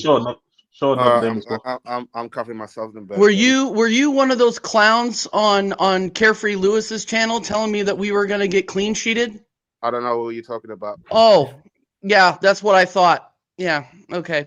Prime, I see you in the chat. Don't think I forgot you either, my friend. I'm in bed, mate. Everybody talking with a ton of chest after 10-man Chelsea hold Arsenal at the bridge. And in one of our worst performances of the season. But, what did we learn today? What did we learn today? And I didn't even watch the match. I'll go back and watch it. But what did we learn today? I don't even need to watch the match. All I need to do is listen to my Chelsea friends, my good friends like Foz and RSM and Marshall and Prime and all you other frauds out there, Jimmy the Spliff, all you guys telling me, oh no, Tosin, he's a bum. Leave him in Leeds. Leave him in Yorkshire. Blah, blah, blah, blah, blah, blah, blah. What happened to best team in the league? What happened to We kept up with Arsenal with 10 men. What happened to that? That wasn't me, man. I was happened was they got a point. What happened with I was fuming after that game. I was fuming after that game. Talk to other people, not me. What happened with Cole Palmer? Cole Palmer's looking a little lukewarm right now. The more and more we talk, and let's just get down to brass tacks today. Actually, let me ask Faz a question. Faz, did Reece James play today? No, he wasn't. Okay, so when are we gonna start to have tough conversations about it being Reece James and Caicedo FC? Never. No, never. Never. Okay, just checking, because that's all I heard about all weekend was Reece James, Hall of Famer, and I agree. He had a world-class performance against us, but he sits out against a team that everybody thinks is getting relegated, and you guys hold 3 away at Ellen Road. This is not a team that I want to hear involved in any title race ever again. At least not till the end of the season. You guys do not hold 2 L's to teams coming up from the championship and then tell me that you're in a title race. Why are you lying? Period. I agree. I'm so glad that you're here, Prime. Good to see you. That wasn't me. I swear that wasn't me. Well, yeah, Thatcher, you chat a lot of shit anyway. No, that wasn't me. Just shut up. Big up Don Hussam, another loser. That wasn't me. TJ, what? Thatcher, stop. TJ, what was I'm I having saying such a great day, man. Oh my god. TJ, what was I saying that was crazy? I don't even remember. I'm having trouble. I'm shooting at everybody. I don't care. If you're catching shrapnel, I'm sorry, Prime. I said you would draw. You mentioned my name. I don't agree. No, I'm gonna say whatever I want. I don't care. No, you wear the Chelsea. You wear the Chelsea badge. You say you do all the stuff. Prime. What did you say? What did you say? Prime. How about this? Prime. How about you just instead of waffling? How about you just tell me what you said? I'm not waffling. If you're just shooting at Chelsea fan, that's fine. I know. I'm not. If you're mentioning, I'm talking about Chelsea like Steve talks about Sunderland. Okay. Yeah, I know. If you're talking about Chelsea fan, that's fine. But if you're talking about me specifically, I don't agree with the title race stuff. Okay. I've been saying we need to get through this December, January period because we always fuck up around this time. Thank you. See, I've been saying we're not in this title race, so that is true. That is true. But okay. I'll let you go, and then I'm going to cook a little bit more because I'm having way too much fun. If you're just doing the Chelsea fans shooting at Chelsea fans, I agree. I don't like Chelsea fans. Well, if you're trying to shoot this Vim at me because I said so crazy stuff, I've not said anything crazy. So Prime, I just have to call out all the Chelsea fans because what I heard over the last 10 days was absolutely insane. And TJ, I agree with you, but don't mention my name because I don't agree with that. Yeah, don't mention my name too. No. Oz, you deserve this. You can fucking hold that, dude. Honestly, you know what? Prime, I'll allow it. Prime, I'll allow it because Prime actually has a head on his shoulders. You sat there. You compared Declan Rice to Bakayoko. You're involved. Yeah. Fats. I sat there with you on Saturday before that match, and I had to hear the biggest amount of bullshit from you, from Jimmy. Where's Jimmy, by the way? Is he off playing with his Koi wrestling belt? Where's Lewis? Last week, the only thing I didn't like was world champs lose 3-1 away at Leeds. World champ. Last week, I didn't like the whole Arsenal fans just downplaying and not acting as if Chelsea could actually perform or do anything in the game. However, I never said that you couldn't. No, I know. I'm not talking about you. But I did also say going into the game, and I said this before Barca, it's all well and good beating Barca, beating Arsenal or whatever, potentially. What are we going to do against Leeds? And now you see, guys, why we're not in this title race? What are you going to do against Leeds? What you should be beating Leeds. But we don't. Well, I know that's insane to me. That's a problem. TJ, what you're gonna say is what I've been saying about us. Yeah, man. I've never been. Look, as much as I've never been. Can I be honest? Can I be honest with you, Flawless? I've never been more wrong about a team. I've never been more wrong about a team than I was about Chelsea. I was giving you guys so much respect. I put the restrictor plate on. That was the first time I had been invited over to Lewis's stream, so I was trying to be polite. I was called emotional. I was called deluded. I was called all these names. I was called emotional by Chelsea fans. Can you believe that? That's like getting called emotional, like a soap opera star saying, "Hey, TJ, you're emotional." Yeah. Hey, welcome to Carefree Lewis, though. That's what it's like. It's just like big up Carefree Lewis, though. By the way, I appreciate the invite, but I'm talking shit. I don't care. I'm shooting. I'm just saying that's like it happens to me over there. That's just a part of the culture over there. Hey, big up Hassan big up Hassan for the raid as well, man. Shout out to my guy Hassan for the raid. Please run up the likes. Please hit the subscribe button. Everybody that is indeed here, please again run up the likes, hit the subscribe button, all that good stuff. Go on, TJ, carry on. It's dark. It's dark over there at Don Husam FC TV over there. It's crazy, TJ, right? Because just like the big games, the bigger teams should respect us. We should also respect Leeds and Sunderland and all these guys. Dude, I don't know about you, but I respect Sunderland. You know what I mean? The lesser side. This is what I keep saying. That why do people really think we can keep going the distance in a title race? We can't. Yeah, you can't. We don't have consistency. Right. And who has the answer? You know, and people were trying to, and you didn't say this, Prime. So I'm not going to say this. Big up, Saeed. You didn't say this, Prime, but other Chelsea fans were. They were trying to gaslight me into thinking that the Burnley win was a good performance. I got up and it was a dreadful game. I got up and watched that, and I watched Joao Pedro put in one of the biggest stinkers I have seen in that guy's career. And I watched him at Brighton. I watched him play for Chelsea.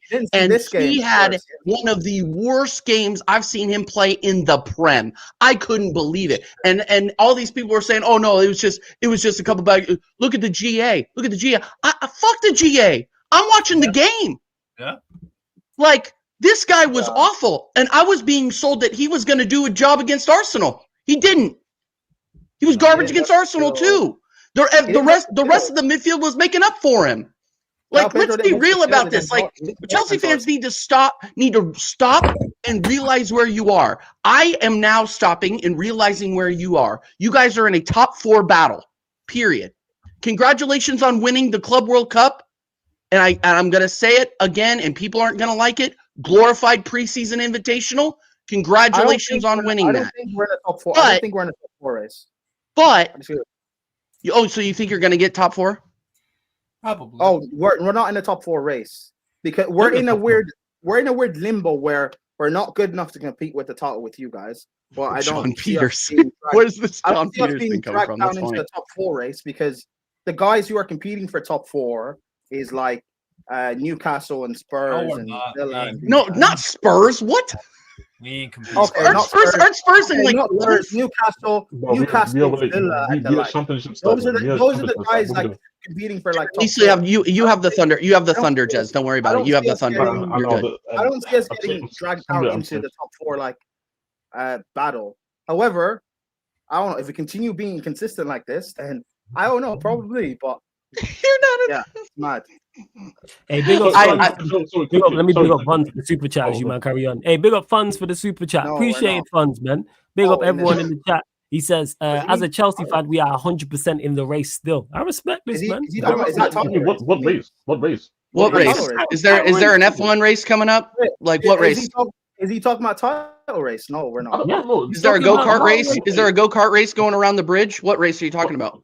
It's crazy because hey, Fund, if you're still in the chat, respond, fam. Respond if you're still in the chat. What's crazy is you guys will praise the business we do in the summer, and then when we lose games like this, you'll start complaining about the signings we made that you guys all supported in that, and then say we're still in the title race, but we can't beat who did we just these 2 Leeds, and then in a couple of months' time, when we're really out of the title race mathematically. Then you'll complain why we didn't do anything in January. Wooden spoon race. Wooden spoon, yo. Sorry, we're not in the title race. Can I just quickly say before we continue? Yeah, go on, Jess. Leave the. That was really funny. That's a good one. Get your ass back right now, or get back. Somebody ban his ass No, if he doesn't get his ass Jez, back. he said some crazy stuff on Lewis's watch along, so I'm gonna go back later and clip No. that. You guys don't know what he said. But you were in the chat. You can hear me right now. Listen to my words. Listen to my words. Get your ass back right now. Yeah. Don't run. Don't trip. Get your ass right now. Otherwise, you're grounded. Wait, Fatter, do you think we're in the title race, or we're still in the title race? He said we're not in the title. No, he left. He ran. We got the answer. We ain't gonna get no clear answers out of him anyway. So we got the answer. The fact that he's not here and we didn't get no clear answers from him when he was here and how he sounded, tell us we ought to know. Big on my guy Touchline Facts as well. But you lot, let's run up. Wait, I will end the show right now. Run up the likes. You know what I'm saying? There's over 500 of you lot, and we ain't even at 100 likes. Don't take the piss. Don't take liberty. I will just crash this shit. Right, I will crash this shit quicker than Chelsea's title race, people. On my life. You never know. 100 likes, people. You never know. Fatter could just be in bed with one of his women, so you never know. Nah, man, he was in the dark room by himself. Thinking about Chelsea. Does he have a lady name for his hand or what? No, that's cool. But TJ, actually, TJ, he's just sitting there pitching a tent. That's all he do. TJ, let me ask. All right, Steve. Dude, I'm shooting. I'm sorry. I don't mean. I only mean like 50% of what I'm saying, to be honest. Yeah, I know. No, it's cool. Hey, you got a name for my brother though. I've got a question for you because you were on that Lewis stream when unfortunately when Igal said that if Arsenal win Prem and Champs and England win World Cup, Declan Rice wins the Ballon d'Or. Is Rice injured? No, I was hearing it was a cramp. He'll be back. Oh, he has a cramp. Okay, fair. Yeah, so do you agree with Igal then? No. Okay. No, because I don't think England are going to win the World Cup. Yeah, they sure as fuck aren't winning our. Do you think you guys are going to win Prem and Champs? I think that the knockout rounds, and who was asking me? Who was it? Some Chelsea fan was asking me if I was going to win the Prem, and I said it's more like or the Champs. I said it's more likely that we win the Prem. I just said anything can happen in those knockout rounds, man. Like one bad game and you're done. Like it's one of those things where like I think we'll make a final, and anything can happen. If we make the final, anything can happen. But I'm very sure we're at least making the semis. And I think we're going to win the Prem. I'm there. What did I say about Arsenal the back end of last season about Champions League final? Then they'll get to the final and lose. Correct. I said that for this year, yeah. I mean, anything can happen in a final, man. That's why everybody's like, "Hey, talk with Chess about the big ears." I'm like, no, I'm not going to because anything can happen in that tournament. I'm all for Arsenal going to a Champions League final. No, he's not. Why? Why? We've like been the host of shit. High risk, high reward. Why? I just think why? Where's the high risk, high reward? All right, fair. I just think the slapping that we put on Bayern is an example of what we can do. But anybody who is saying, "Oh yeah, Arsenal, they're gonna go and they're gonna win the whole thing," didn't watch the first half of the Bayern game. It's those kinds of performances where a better team on the day can bend us over. So that's kind of why I'm like I'm not throwing my chest out like Pamela Anderson about the Champions League, but the Prem I am. Look, I mean, just look at this league, man. Look at this league. If we don't win it this year, it is a fucking shambles. Speaking of slapping people, Faster, what up? You're back, yeah? Are we still? Hey, big up, Thatcher was getting cooked so bad that he had to go grab some smokes and come and hang out. Thatcher, are we still in the title race? No. I don't know who you're on about. I never said we are a title race. No. He's asking. I didn't say you did. I asked you a question. I didn't say you did. He asked you a question. Yeah, no, never. It's like asking the question if Indonesia is still in the World Cup qualifiers. Never. No. Okay. What delusional thing did you say then? Let me ask that. Let's get to the naked. Let's get down to it. Let's get to the nitty gritty.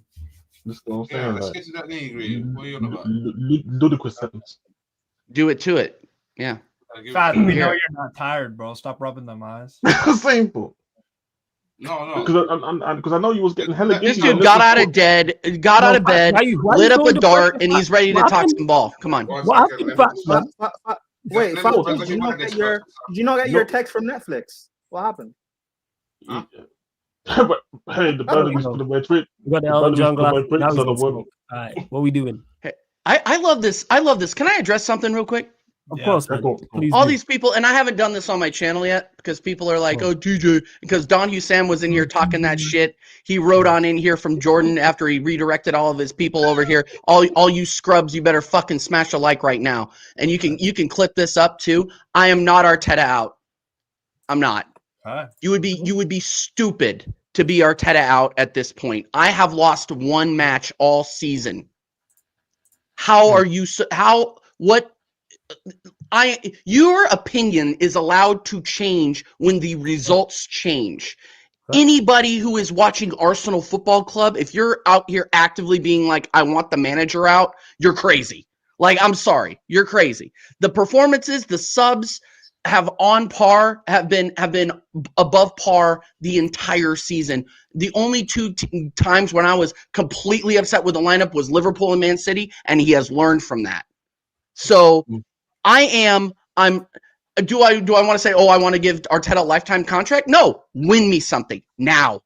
There's no excuses. If you don't win me something this season, he's got to leave. He's got to leave. But you cannot say and be a fucking like just a fan of the club. You cannot sit here and say, "Oh yeah, I want the manager out. Thanks for getting me to December 3rd with one loss in all competitions." In all competitions, and you only lost on a free kick. Are you Arteta in? Yes, he just said it, Prime. Yes. I didn't. I just said I wasn't Arteta out. No, but for the clip, win me something. That's why you're right. It's Arteta win me something. It's Arteta win me something. And Chianlu, I don't. And here's the thing. Here's the thing: is people are just like, "Oh, TJ, you're the American League Gunner." Me and League Gunner disagree on a lot of things.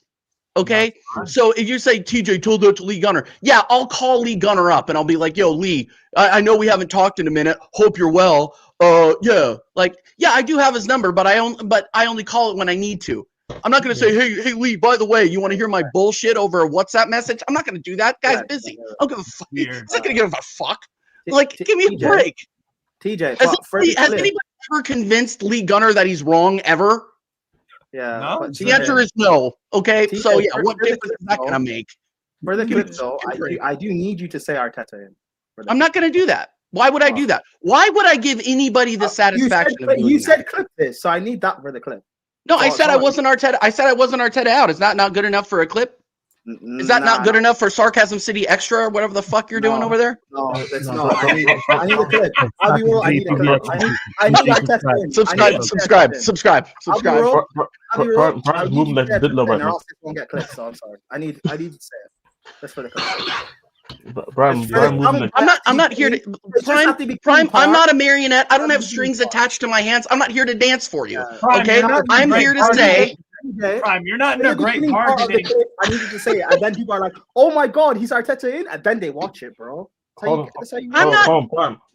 did you just came over from stream with Marshall? Because I would understand why you kind of. What's Marshall? Did anyone? You came from over there, Prime. What's Marshall saying? Yeah, is he wearing sunglasses tonight or what? Sorry, let me clarify this.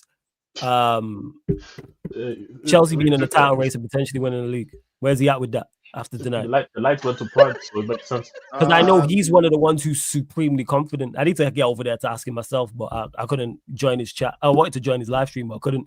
So, what's he saying right now? Not a whole lot. Probably. I don't know. We were talking a lot about the lap and João Pedro. So it's more the game than overall.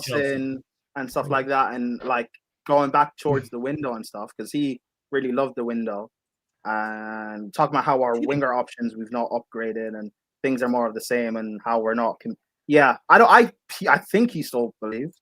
I don't know. Okay, yeah, I would guess so that he. I don't know. I would guess so. He wouldn't. And to Benito, when it comes to Lee Gunner believes what he says. Don't ever get it misunderstood. Whether you agree with him or disagree with him, shout out to Gunner. He believes what he says. He's not here's the thing: is he's not a contrarian. You're just never gonna convince him that he's wrong. Well, doesn't matter what you say. Evidence on the pitch. That's what it is. Like if Arteta wins it, and guess what? He gonna celebrate. It's like when people say to him, "Oh, you're in the mud if Arsenal win the Premier League." So Lee Gunner, who's an Arsenal fan, will be in the mud if Arsenal win the Premier League. Please make that make sense. That is just stupid, and I've heard a lot of stupid shit being in this space. That is right up there. Behind 16 out of 10, that's second. It makes no sense to me whatsoever. There's a contrarian someone who contradicts himself, yeah?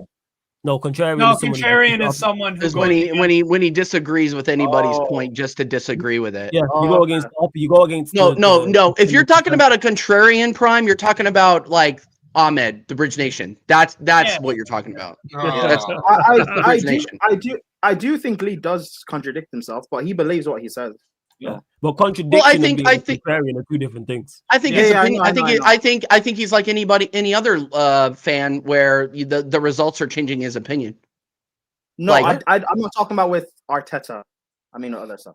No, like okay. Even when we was on the 24-hour stream, shout out to Troops, big up everyone that was there, and what he did for Jamaica was fantastic. Me and Gunnar was debating on that, and Gunnar's my guy about even Arteta was just about football and stuff in general. But yeah, he believes what he says, so that's why I said when people say, "Oh, you're in the mud if Arsenal win a double," what? He's an Arsenal fan. He wants to, like, all right, but yeah, nonsense. I've never heard so much like he don't want to be wrong. But shout out to Bridge Nation as well. Big up. No, shout out to Bridge Nation. That's my guy, by the way. And Ahmed's and people ask Ahmed, how is he on American Waffle? He has a visa, just like Flawless has a visa. Like that's it. Like we give out visas. We give out visas to Jordanian cigarette merchants. Like we give them out. We just toss them out. It's okay. Anybody can come. Anybody can be an American for one night. It's okay. You just got to get your work visa. That's all. How does it work on American Waffle? Because from when I tune in, the people I see representing my club are no offense to them. Be super offensive, but go on. I'm all for it. That's really offensive. I'm with it. Big up the Bridge Nation, but fuck Ahmed. Go on. I'm with it. No, the Bridge Nation is Ahmed. Ahmed is the Bridge Nation. Just ask him. Ahmed and the Marshall, yeah, bro. Like you gotta do better. RSM is the rising star, and Marshall is the soundboard merchant. No, RSM's amazing, but football, like Chelsea, opinion wise, Marshall and Ahmed. Yeah, because Marshall. I just clipped that.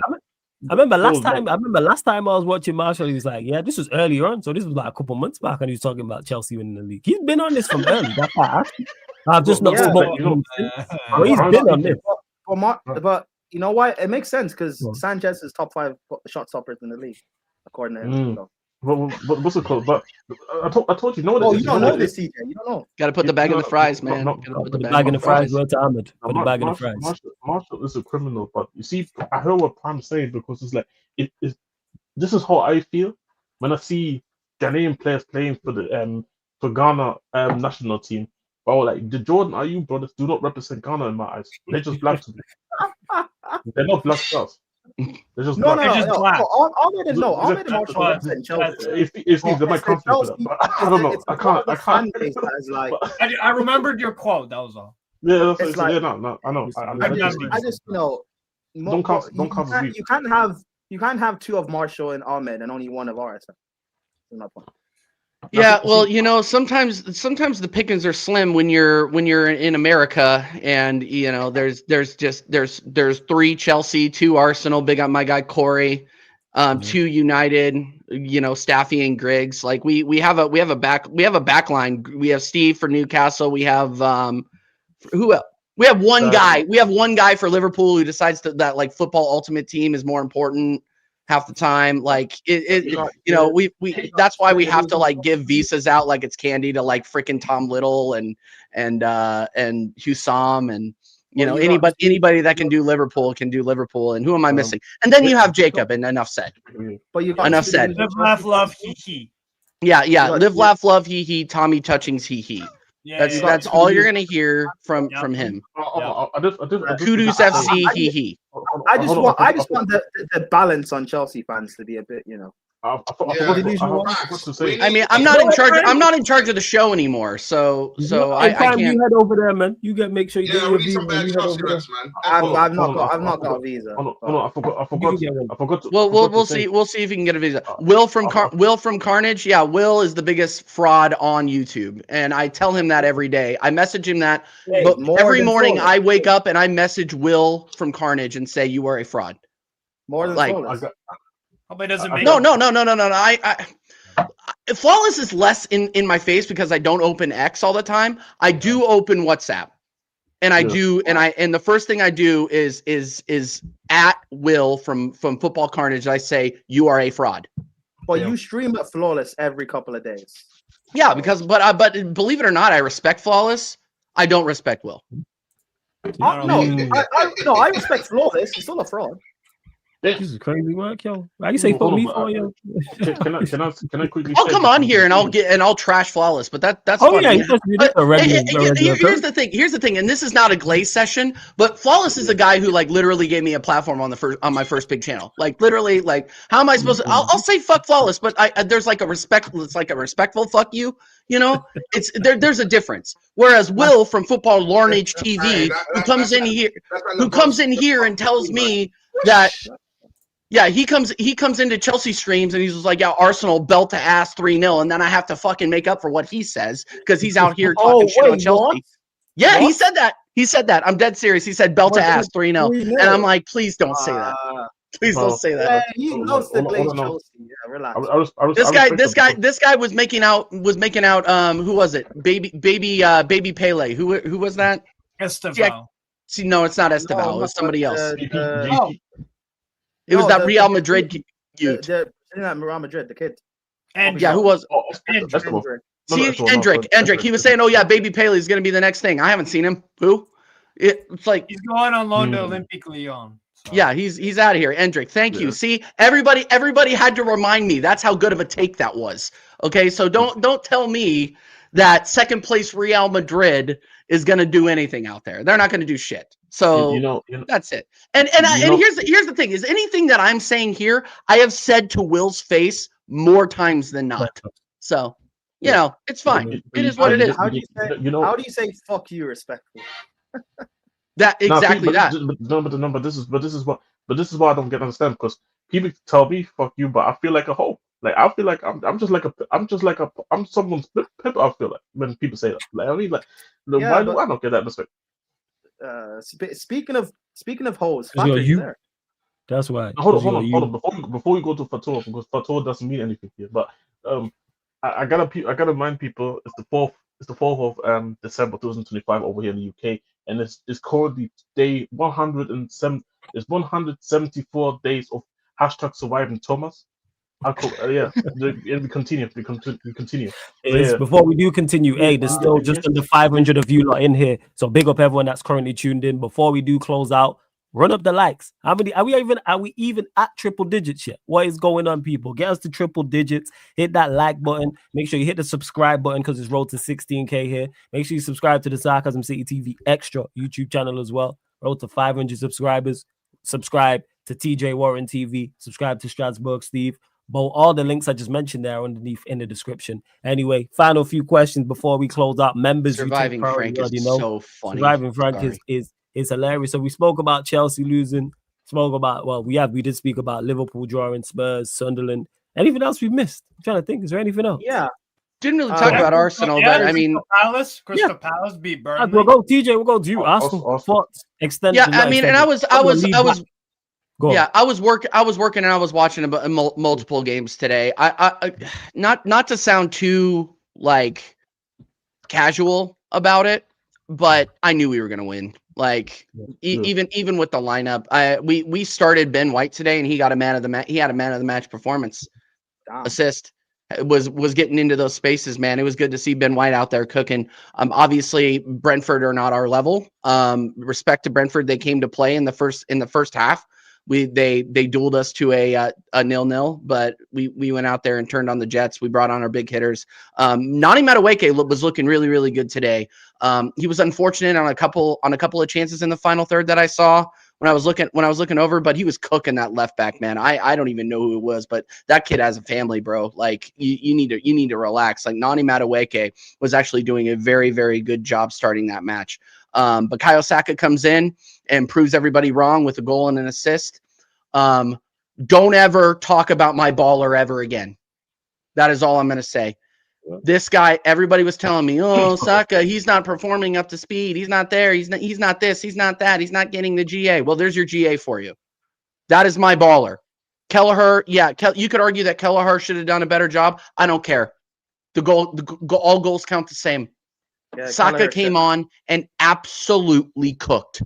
Absolutely cooked. So anybody who wants to argue with me about Saka not being Arsenal's best player or not being a star boy, argue with the fucking wall. This kid is a fucking baller, and don't ever talk shit on him again. Anyway, that being said, we controlled that game very, very well. I didn't think I really, not to sound too casual, I really wasn't too worried about it, to be honest. Like I'm honestly. And I'm honestly not trying to sound like a dickhead here because I've been sounding like a dickhead all fucking stream. I'm more looking at Aston Villa right now. Like I enjoyed the way that we rotated the squad today. I am a little worried because we had Mascara go down to an injury today. We don't know if we're going to get Saliba back, and we know Gabriel is going to be out for at least another 6 weeks. So we're hoping Saliba right now is questionable for that Aston Villa game. Early game too, by the way. Early game Saturday. I'm going to have to keep the party into a minimum on Friday night to get up for that one. But yeah, I mean, I'm confident. I'm very, very happy with the performance. Ricardo Calafiori putting in another performance. Again, our midfield looking good. Odegaard, other than Odegaard, no good. Mediocre, man. He's still coming back from an injury. Like I'm not trying. I'm trying to think. Was that his? Yeah, that was his first start. Coming back from the injury. So I'm not going to judge him too much, but as soon as we start getting into these big games, you got to start being the captain. You got to start performing. Moreno, again, I talk shit on this guy, scores again. Like, what's Dal saying about him now? Because Dal was somebody who was critical of him. What's he saying? I haven't talked to Dal about it. I need to talk to Dal about it on American Idiots this week. The problem is that his play, like when he's on the ball and he's not putting in a header or putting in a shot, it's really frustrating to watch. It's really frustrating to watch him try to link. Even as a striker. As a striker, if they have him dropping back, playing more as like a false nine and trying to link up play to the wingers, it's really frustrating to watch. Yeah, that's not his game. So, but sometimes you see him dropping back in and trying to play in the wingers or play it over to Odegaard or play it back, and like watching him pass is sometimes like unless it's going over the top, it's a little bit of a hospital pass. It's very, very frustrating to watch him. But when he's on the end of a ball going into the net, he's good. People are arguing that he's better than Gyökeres. His GA is better than Gyökeres. It's all he could say right now. Like tough conversations, man. Uncomfortable conversations. We need to see Gyökeres start putting in some performances outside of running. Should Gyökeres get back into the starting 11 in your opinion? Yeah, he'll start against Villa. I guarantee it. Would you start him though? Do you think that's right to start him against Villa? Yeah, I do. I think it is. Okay. We brought him in to be a striker. We spent 65 M's on this guy, and we cannot set him on the bench. He cannot play any other position other than striker. And I think that his style of play, the press against Aston Villa, will serve us more because there's not like this Marino guy couldn't press a fucking button. He is brutal to watch trying to fucking. Do you not play better though with Moreno? We have played. You could argue that we have played better, but what we've been doing to teams like Aston Villa, to teams like Spurs, is really activating the press and keeping them in their own half. Where I think if we do that against Aston Villa, we'll score. But Like Marino, man. At least you have the options. We have the options, but it's frustrating to watch. And I've said this on the Arsenal podcast before, so sorry if I'm being repetitive here. It's very very frustrating to watch Gyökeres struggle to get in behind and score goals. And looks very very clunky on the ball. And whereas Marino, he doesn't look clunky on the ball, but if you're asking him to pass it, it's kind of brutal to watch. So like our 9 is not our strongest position. It hasn't been our strongest position since Aubameyang left. And I just think we're still figuring out, and I hate to say this in December, but I still feel like Gyökeres is, and I'm not happy that I'm saying this. I still feel like Gyökeres is figuring it out. I can't believe I'm saying that. Hey, and that's not figuring it out too, bro. Maybe that's why until he figures it out, you should have Moreno starting. No, but he's not going to figure it out sitting on the bench, Prime. That's the problem. They got to play him. They got to play. I mean, we just have to play. We just have to play him. Options. You should have options. Like I don't rate Havertz. I think Moreno's your best kind of option in the 9. Yeah, man, he's better. He's better than Havertz. Between those two and Gyökeres, you got actual quality options. You know what it is. You know what it is with Gyökeres. I just feel that the reality is that even though I agree actually with what Prime is saying, they need him to actually come good at one point this season, and I feel like the only way that you can do it is that where I agree with TJ, you just have to tough it out and put him out there. He wanted to come to Arsenal. He told his girlfriend, "Yo, I'm leaving my girlfriend because I want to come to Arsenal." Like, I can't. He's rejecting all these football clubs, saying, "I'm not going to come to you." He left his girlfriend to play for red and white. He's scoring goals with the cannon on his chest. His name is Victor Gyökeres. But no, here's the thing. I really want to sing. I really want to sing that song. That song is ringing out in the Emirates. The problem is that he's not scoring goals for us. That's the problem. I despise Arsenal when I try this fight. That's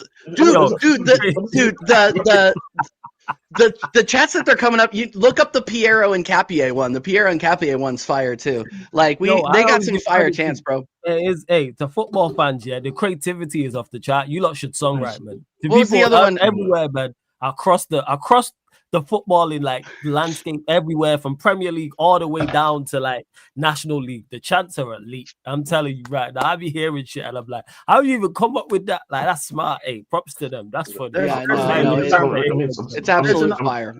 There's an Arsenal Instagram page.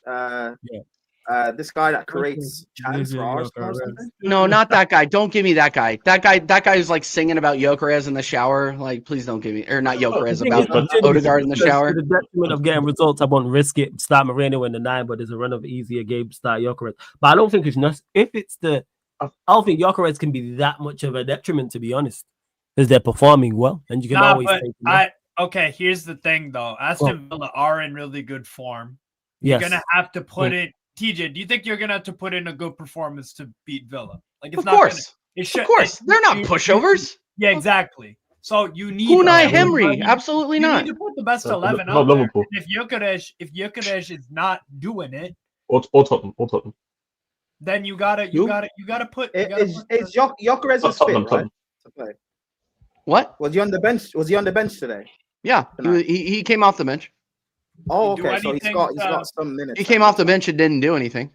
Okay, so because I know he's on the bench. If you play him against Villa, watch again.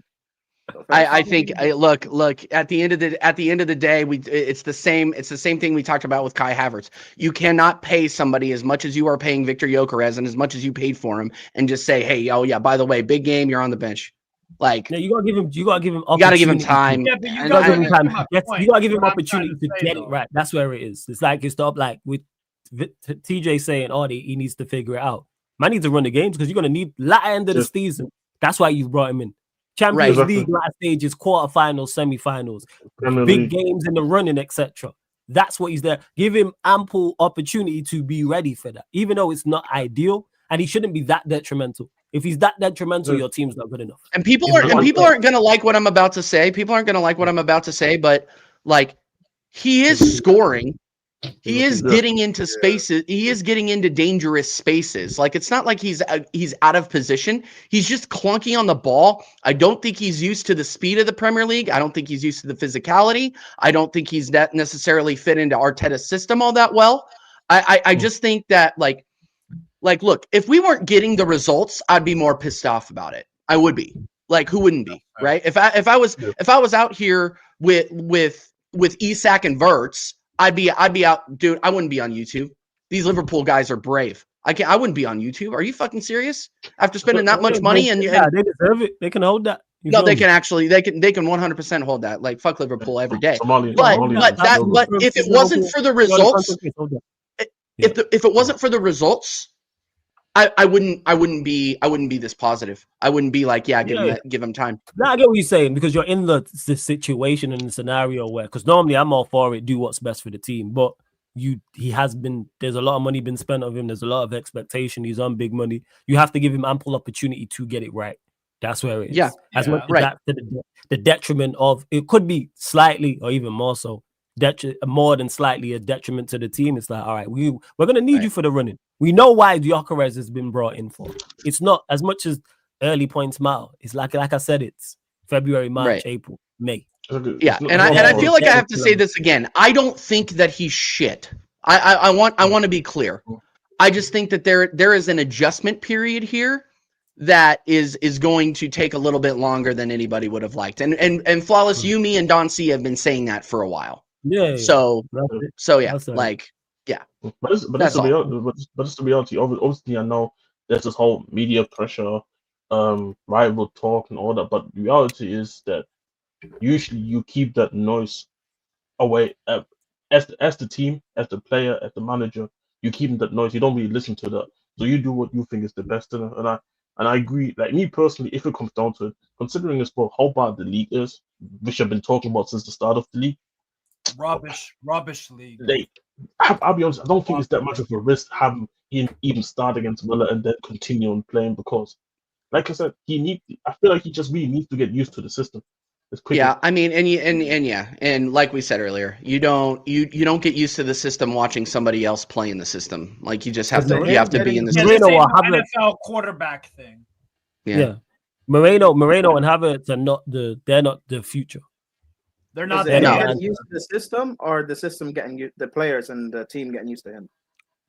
There has to be a little bit of a meet in the middle, man, because look, like, the profile player that Victor Gyökeres is I have not seen a profile of him play for us in a long time. I can't even think of one off the top of my head, to be honest. Like a bruising, like, advanced forward type player. Podolski? Yeah, okay. Like he's not an Aubameyang. Aubameyang was way more silky on the ball. Like, Aubameyang was Aubameyang scores goals. He still is, man. Oh my days, bro. He still is. Oh, what a baller, man! I could that goal last week for Marseille in the champs. Holy shit!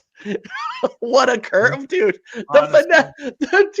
The curve, bro. I couldn't believe it. That's why Nick fucking Pope is sitting on the bench looking at Riddle and Ramsdale giving up a fucking shit.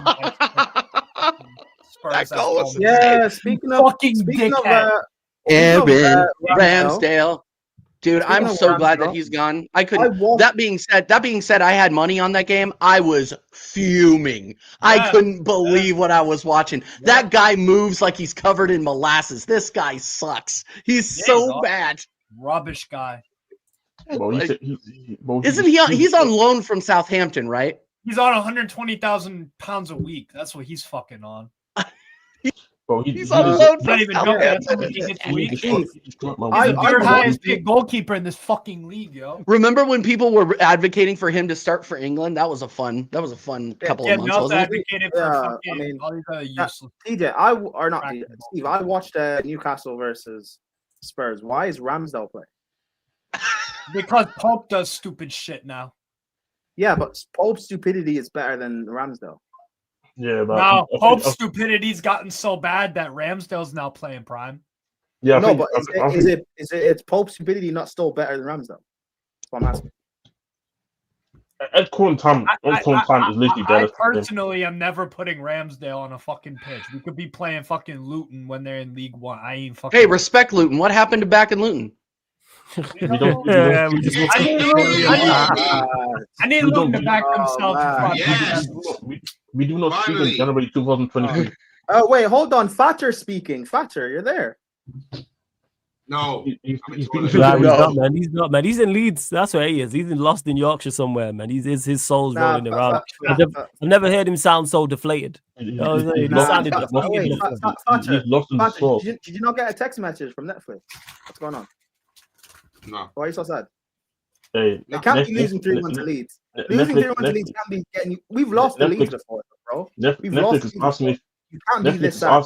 You know what? Get me out of this country in a few days, man. I'm glad. No, Netflix is asking if he's still watching. Get me to Italy, man. I'm tired of you. But people, anyways, yo, we're gonna close out. Put up the likes, hit the subscribe button, hit the notification bell. Sarcasm City TV. TJ, shout out your channel. Let them know what you got coming up rest of the weekend. What's going on over there? Where they can find you. Yeah, you guys will be live Friday. American Idiots. I don't know what time yet. I wanted to do a World Cup draw, but I gotta work. Fuck. But yeah, we'll be live. We'll be live prior to the for American Idiots on Friday prior to the Aston Villa game, and I'll do a match reaction for the Aston Villa game as well. So go over there, subscribe to TJ Warren TV. Also, you can catch me on American Waffle. You know I got to plug it every single time. Go and subscribe to Staffy TV. You can catch me yelling at my fellow Americans about some footy. So big up. Would appreciate the sub. We're on the way to 2K. Big up, Flawless, again for having me on. That was a lot of fun. Up the Chelsea, right? Up the Chelsea. No. TJ Warren TV. Steve, shout out your channel. And I get predictions as well, nephew. Good spot. Go on. What are you telling me, Steve? Yeah, I'm still doing my thing on True City Fan Extra. Obviously, while Pat's away at the time being, hopefully he's all good health wise and stuff. He was talking mad shit in the Never a Foul chat today. What a legend. Sorry. Yeah, honestly. But yeah, so I'll be on there. I got a bunch of watch alongs this weekend. I think I got PSG Stade Rennes on Saturday. I'll watch what's it called? I got that one. I got Toulouse Strasbourg on Saturday as well. And then Sunday, I think it's Utrecht and Twente, Nice versus Angers. And then I think the 11:30 game, watch Dortmund or some shit. So that's what I got for weekend streams. There you go. Now, let me get scoreline predictions from everyone before we do for these games coming up in the Prem. Steve, we'll go to you. Manchester United, West Ham. 1-0 Man United. What are you saying, TJ? 2-1 Man United. Prem? 2-0 West Ham. Jez? 2-0 United. Fats? 2-0 United. Cool. Staying with you, Fats. I predicted right then. I was right. Early kickoff. Aston Villa, Arsenal, Fats. 1-0 Villa. Fuck off. Aston Villa. It's Aston Villa, Arsenal, yes. Aston Villa. Aston Villa or Arsenal. Yeah. He always says the home team. Yeah. I just have to confirm it. He's watching too much basketball is the problem. Yeah. Basketball is a better sport than football anyway. But anyways, surviving Thomas Frank. That too. But I say 2-1 Arsenal. Prime. Aston Villa, Arsenal. Yes. 2-0 Arsenal. Cool. DJ? 2-0 Arsenal. Steve? 3-3. Cool. All right. Staying with you, Steve. Manchester City. Sunderland. Steve, Manchester City, Sunderland. Fuck. Come on, Sunderland. Let's go. What do you got for me? Credit Xhaka. 2-2. Cool. So you expecting? You saying 10 goals with those two games? All right. TJ, what you saying? Where is it? Is that Man City? Man City, Sunderland. Yeah, I always say the home team. Shit. Oh, I hate to say it. 2-1 Man City. Cool. Yeah, I remember this is not Anfield, man, so it's not home game for Sunderland to be fair. Brian, what you saying? City v Sunderland. Yeah. At that he had 4-2. I fucking hope so. Yes. I got City winning 3-2. 3-2. Fats. I'm gonna go for a surprise. I'm going to 1 win. Fuck off. Cool. Yeah, Staying with you. Let's let that happen. Let's go. Yeah, I'm with that. Staying with you, Fats. No. Bournemouth, Chelsea. 3-1 Chelsea. Oh my god, we're not. Oh my god. Are you telling me? I'll say, you know what, both actually haven't been in great form, so Chelsea's coming at a good time. So I say 2-2. 2-2. Bram? Is it at the Vitality? Yes. Always say the home team first. You always say the home team first? Oh, yeah. Always. Okay. All the time. Let's try to remember that from now on, guys. You know? Can we please do that, people? I know it's a lot to ask. We do that. Thank you. So what did you say, Flawless? Yeah, same way you lot always remind me how bad my team is and how I'm a fraud and it's always fuck you. Can we remember that when I ask for predictions, it's home team first? You know, put that right up there. So Bournemouth, Chelsea, home team is Bournemouth. I'm suffering from tuminitis right now, bro. Thanks. Unless it's an FA Cup final, because that's a neutral venue. Then it don't matter. See, nothing gets past you, mate. We need you in United's defense. No, nothing gets past you. What are you saying, Prime? Bournemouth, Chelsea. Oh no, I was just waiting for Steve to go take his meds. That's hilarious. Actually, that was funny. We're not gonna win. And with Fat's prediction, we're definitely not gonna win. So I'm saying 1-1. I'm saying 1-1 with a bit of hope. Cool. TJ, what are you saying? Bournemouth, Chelsea. 2-2. Steve? Let's get it. 1-0 Bournemouth. All right. Late kickoff on Saturday. Leeds United, Liverpool. Steve? Wait, I swear Tottenham is playing on Saturday. Do you really want to do Tottenham? Yeah. Let's do Tottenham. You want to do Tottenham? I love to do Tottenham. We'll do Leeds United, Liverpool, then we'll go to Spurs. Right, go on. But Leeds United, Liverpool. I want to start with Tottenham then as well, by the way. Leeds 1, Liverpool 1. 1-1. TJ, what are you saying? Ooh. Leeds 2, Liverpool 1. It's Prime.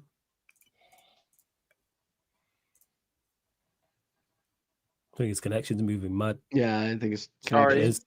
There you go. Leeds United, Liverpool. Prime. Oh.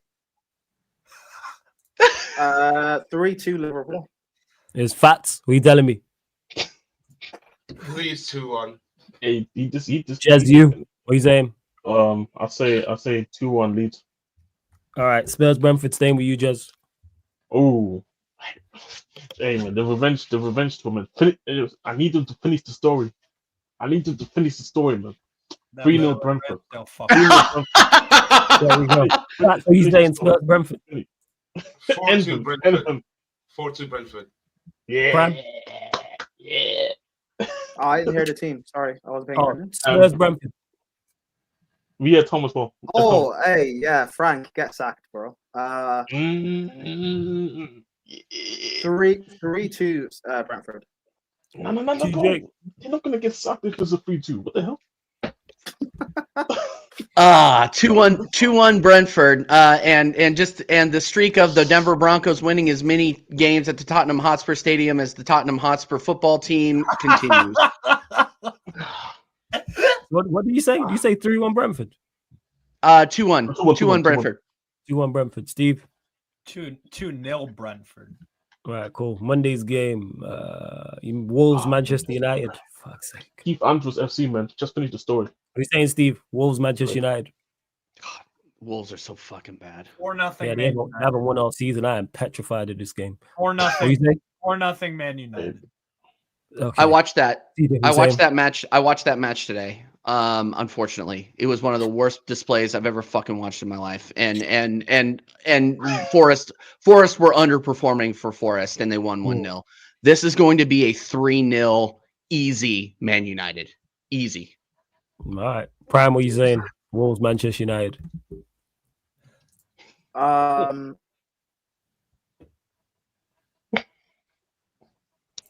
Wait, what date will it be? Monday. Okay, yeah, this is before. Okay, so this is probably your last game before your players meet the AFCON. Big up Troop. There's Fats Prime. Walk on. He's talking to you too. Big up my guy. Big up my guy, Troops, man. Come on now. Whenever Troops, Yeah, get me out of this country, man. Whenever Troops acknowledges me, it's always him like saying something bad or cursing. Oh, hey, violence in the chat. Yeah. Cry me a river. Cry me a river, man. How you doing? How's life? Because we don't care. That's why no one cares. You're Chelsea. No one cares. No one cares. You're Chelsea. No one cares. You lot talk a lot. You lot had 2 jobs this weekend and failed at them both. Or this weekend. Troops, you treat me like I'm flawless. It's crazy. Prime. Welcome to my world, mate. Prime. You deserve it. I don't even do shit. You deserve it. I don't even do shit. That's the crazy.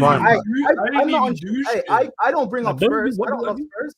That's the craziest part about that. That's what people just like conveniently forget. You lent into the gimmick. Because there's so much fighting it. You know what I'm saying? He says big up TJ, top of the blood clot league.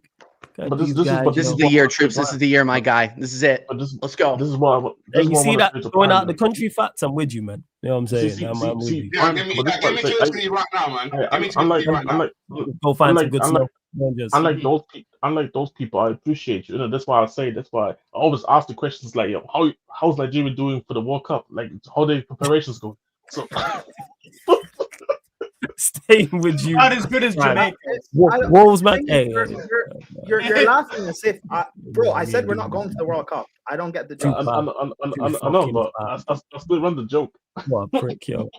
Yeah, it's not funny, but well, right, Prime. What are you saying? Bournemouth, Wolves, Manchester United. Who's the home team? 2-1 Man United. I actually don't know, you know. Facts. What you saying? Wolves, Manchester United. Yeah. Wait, what does Steve do? Don't worry about it, man. I'm trying to close out and redirect to Beige. Don't worry about it. 1-1. Jez, what are you saying? Hey, Cunha homecoming, man. 2-1 United, man. Yeah, and I think it was Adion who asked, is Cunha available? I don't know if Cunha is available. I'm not sure. I don't think he's available. It won't matter. Won't matter. Right, man. Like I said, they haven't won all season long, man. Welcome to town, Manchester United, man. Yeah. This is I can see if you help them out, it'll be the worst. That'll be TJ. You know what I can see? You know what I can see, TJ? Yo, just them with a 1-0 win. Scrappy shit game. Have you watched Wolves at all this season? They won't win this game. You know which game they'll win? They'll win Wolves, the game. I think Wolves maybe win or 3 games all season. I'm calling it. Maybe. It's not about them. I don't trust us. That's where I mean, that's fair, but no, but you know which game they'll win? It's not this one. It's the one in a few weeks when Ahmad and we played them at our place. Yeah, I agree with that. I don't think we win both games against them. I don't think we necessarily lose, but I don't think we win both. Yeah, but that's the game they'll win. Not this one. Not this one. They'll win. You reckon they'll win at OT and not at Molyneux? Yeah. Oh yes, bro. It's destined. Which they did last year, by the way. It's destined for them to win at OT. It's gonna be brilliant. They should no Floss. I'm dead serious. They should put you and Mons in the starting fucking 11 because you score more goals at the Molyneux than they do. Like facts, it's bro. It's they have not scored. Who's their new manager? What's his name? Rob Edwards. Didn't he manage Luton? And guess what? Yeah, he's gone. And by the way, Flawless. Guess how many goals they've scored since he took over? How many? Big fat fucking 0, my friend. Donut. Yeah. Yeah. No joke. How many games are Luton gonna win? Yeah. All I'm gonna say is, man, what stays in 2023 of January stays in January 2023. No. We will bring that to 2026 of January. What are we talking about? That's what we doing. Luton are currently 7th in League One, by the way, just to clarify for people. No, they're currently 7th. What are we doing here? League One's competitive. What are we doing? Yeah, it's competitive, man. Yeah, competitive. Hi. Well, yeah, we moving. Rid up the likes, hit the subscribe button. Make sure you subscribe to TJ's channel, Steve's channel. Big up everyone in the chat. Big up everyone supporting. Big up Troops. Shout out all the members. Big up all the regulars, all the new people. The catch up, Casually FC, Hassam, all for the redirects and the raids as well. And yo, people, don't worry, man. The content about to get better because you're about to listen to some miserable Liverpool fans because we're redirecting over to Beijing. They're doing that player rating. So you know what I need you lot to do? Slot in on the raid. That's what you do, people. Slot in raid. That's what the raid is. Slot in raid from Sarcasm City TV. So big up. Love to everyone that has locked in. As always, let me make sure I've set this up as well. And don't forget, this show, audio of the shows on the channel are available on all audio platforms, Spotify, iTunes, SoundCloud, etc. See everyone doing Spotify wrap-ups. So that means you're on Spotify. So type in Sarcasm City TV, follow, 5-star us. Same with iTunes, Apple Podcasts, same with SoundCloud. Unfortunately, because it is the 4th of December, Manchester United played today. So yes, there will be a Manchester United versus West Ham watch along on here. Again, unfortunately, then I'll be doing my match reaction will be slightly later because I know Sheik is going to the game. So I'm going to go link up with Sheik and the rest of the United lot down there. And the match reaction, hopefully, if we don't get kicked out, we'll be from the car park, people. Yeah, we'll be in the car park. When do we go, Joe? I hope you enjoy that. Yeah, I'm going to enjoy the atmosphere. Yeah, man. 100%. Watch along from the car park. Salford drunks. Pick up the Salford drunks. Pick them up. Big them up. Yeah. Can you show me all? Can you show me all the car park, man? Before we end the stream, can you unmute yourself for a second? I have a question. Right, you can ask him afterwards. We out, man. Big up. Get out of here, bro. Get us out of here. End the stream, please. End the stream, please. Thank you.